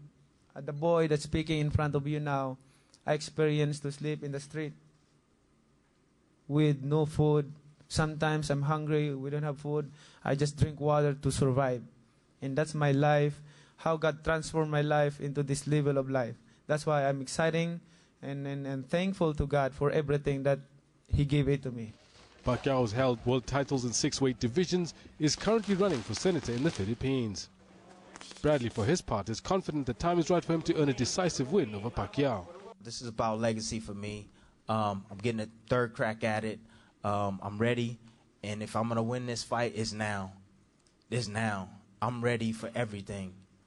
More than any other fight that I've ever been in, it's now. If I'm going to beat Manny Pacquiao, it's now. This is my only opportunity, my last opportunity, and I am ready for it. Thank you very much. God bless. Peace and love. The bout will be the 37-year-old Pacquiao's first since he lost an unanimous decision to unbeaten American Floyd Mayweather Jr. in the so-called Fight of the Century in Las Vegas last May. This is Bradley's second fight with new trainer Teddy Atlas. He stopped Brendan Rios in the 9th round of a fight in early November. Tell you what, that will be the third installment of the Pacquiao-Bradley fight, something to definitely look forward to. Now, with the Olympic Games in Rio de Janeiro just under 4 months away, Brazil's special forces are hard at work testing the city's anti-terrorism security plans at venues around the city. It's part of the government's larger anti-terrorism training program, following last month's terror attacks across the globe. Commandos in full gear rappel down helicopters with dogs and weapons, taking up defensive positions around some of the facilities that will be used during the Games. Dozens of police officers and firefighters also participated in the exercises, dubbed Operation Sugarloaf, that forms the integral part of Rio's defenses in the event of unrest. The objective of our operation is called Sugarloaf. It will last for 2 weeks and involves various exercises that we normally do. And we train the team in an operational environment where the Olympic Games will take place. This operation normally takes place in different regions, and this year it's being held in Rio de Janeiro. This is to familiarize the crews in the operational environment of the Rio 2016 Olympic Games. Apart from the thousands of athletes and support staff that will descend on Rio in mid-August, Brazil's Institute of Tourism estimates that between 350 to 500,000 foreign tourists will also travel there. Meanwhile, local organizers have expressed concern over the slow rate of ticket sales. Only half of the tickets have been sold so far, while the ticket sales for the Paralympics in September are even worse, with only 12% being sold.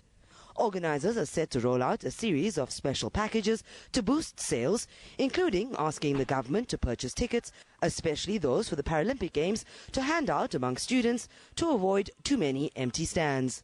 Samantha Mari, SABC News. Right, that's where we're going to leave it with the sports. But I believe we've got some commentary on some of the question, the big question of the day. Yeah, the big question, the big, hairy, scary question. And let's see what you have to say on the Twitter handle as well as on the Facebook page. This one from Loretta Jacobus says that SABC Newsroom, hashtag, weaves must fall. All right. Christian Kleinhans reckons most women are vain about their hair and compare themselves to others and chase fashion. African hair is beautiful, no race here. And Christian's a guy, by the way. Well, there you go. Nomes is back. On Monday, a white guy commented, I wonder how much cocaine is in there. Oh, referring to my braids. So remember, there was a woman that was arrested. So hair can be racialized, says Nomes. Well, there you have it. some of the comments coming through from the ladies that it can be racialized, Shendel, and that's what they can talk about. Unfortunately, me and you, out of the question. But we leave you with a performance today. Big Star Johnson, whose real name is Tumelo Rakumako, has had his career come to life in 2012 when he decided to embark on his solo career as a rapper. Big Star Johnson came into the limelight after he won the Vuzu Hustle competition. The man himself was here with us earlier today and performs his hit track, My Year. If you can find a doctor who see me, tell him I got a track record filled with some paraplegics. I didn't mean to damage the team, kid. All I ever wanted was for my mama to know. Let's go. We live in life on the road. I do not know anymore the places we go. We keep them down on the floor cause we rock every show. Oh yeah, yeah, yeah. Everybody put your hands in the air. Keep them up like you just don't care. Tell everybody that this show, yeah. Everybody say, this my year. Come on. I'm gonna own this year, hey, hey, hey, hey. And everybody waiting on my second coming. Everybody like, Mr. Johnson, give us something, man, I had him live. Where you at? Cause I just signed to the label that got everybody running fifth. Man, I made it this far with a list. Started with some bars on the script. Brother, big stars on the list. I gotta thank God for the gift. Brother, gotta just whoop. I've been riding 16 since the age of 15. Now it's 2016 and we on the big screen with my A1. Do it for our day ones. Talking about our big dreams. Remember where we came from? Sister. Take it. Now everybody say Big Star and the wolf pack with us. I didn't mean to damage the team, kid. All I ever wanted was for my mama to know. Let's go. We live in life on the road. I do not know anymore the places we go. We keep them down on the floor cause we rock every show. Oh yeah, yeah, yeah. Everybody put your hands in the air. Keep them up like you just don't care. Tell everybody that this show, yeah. Everybody say, this my year. Come on.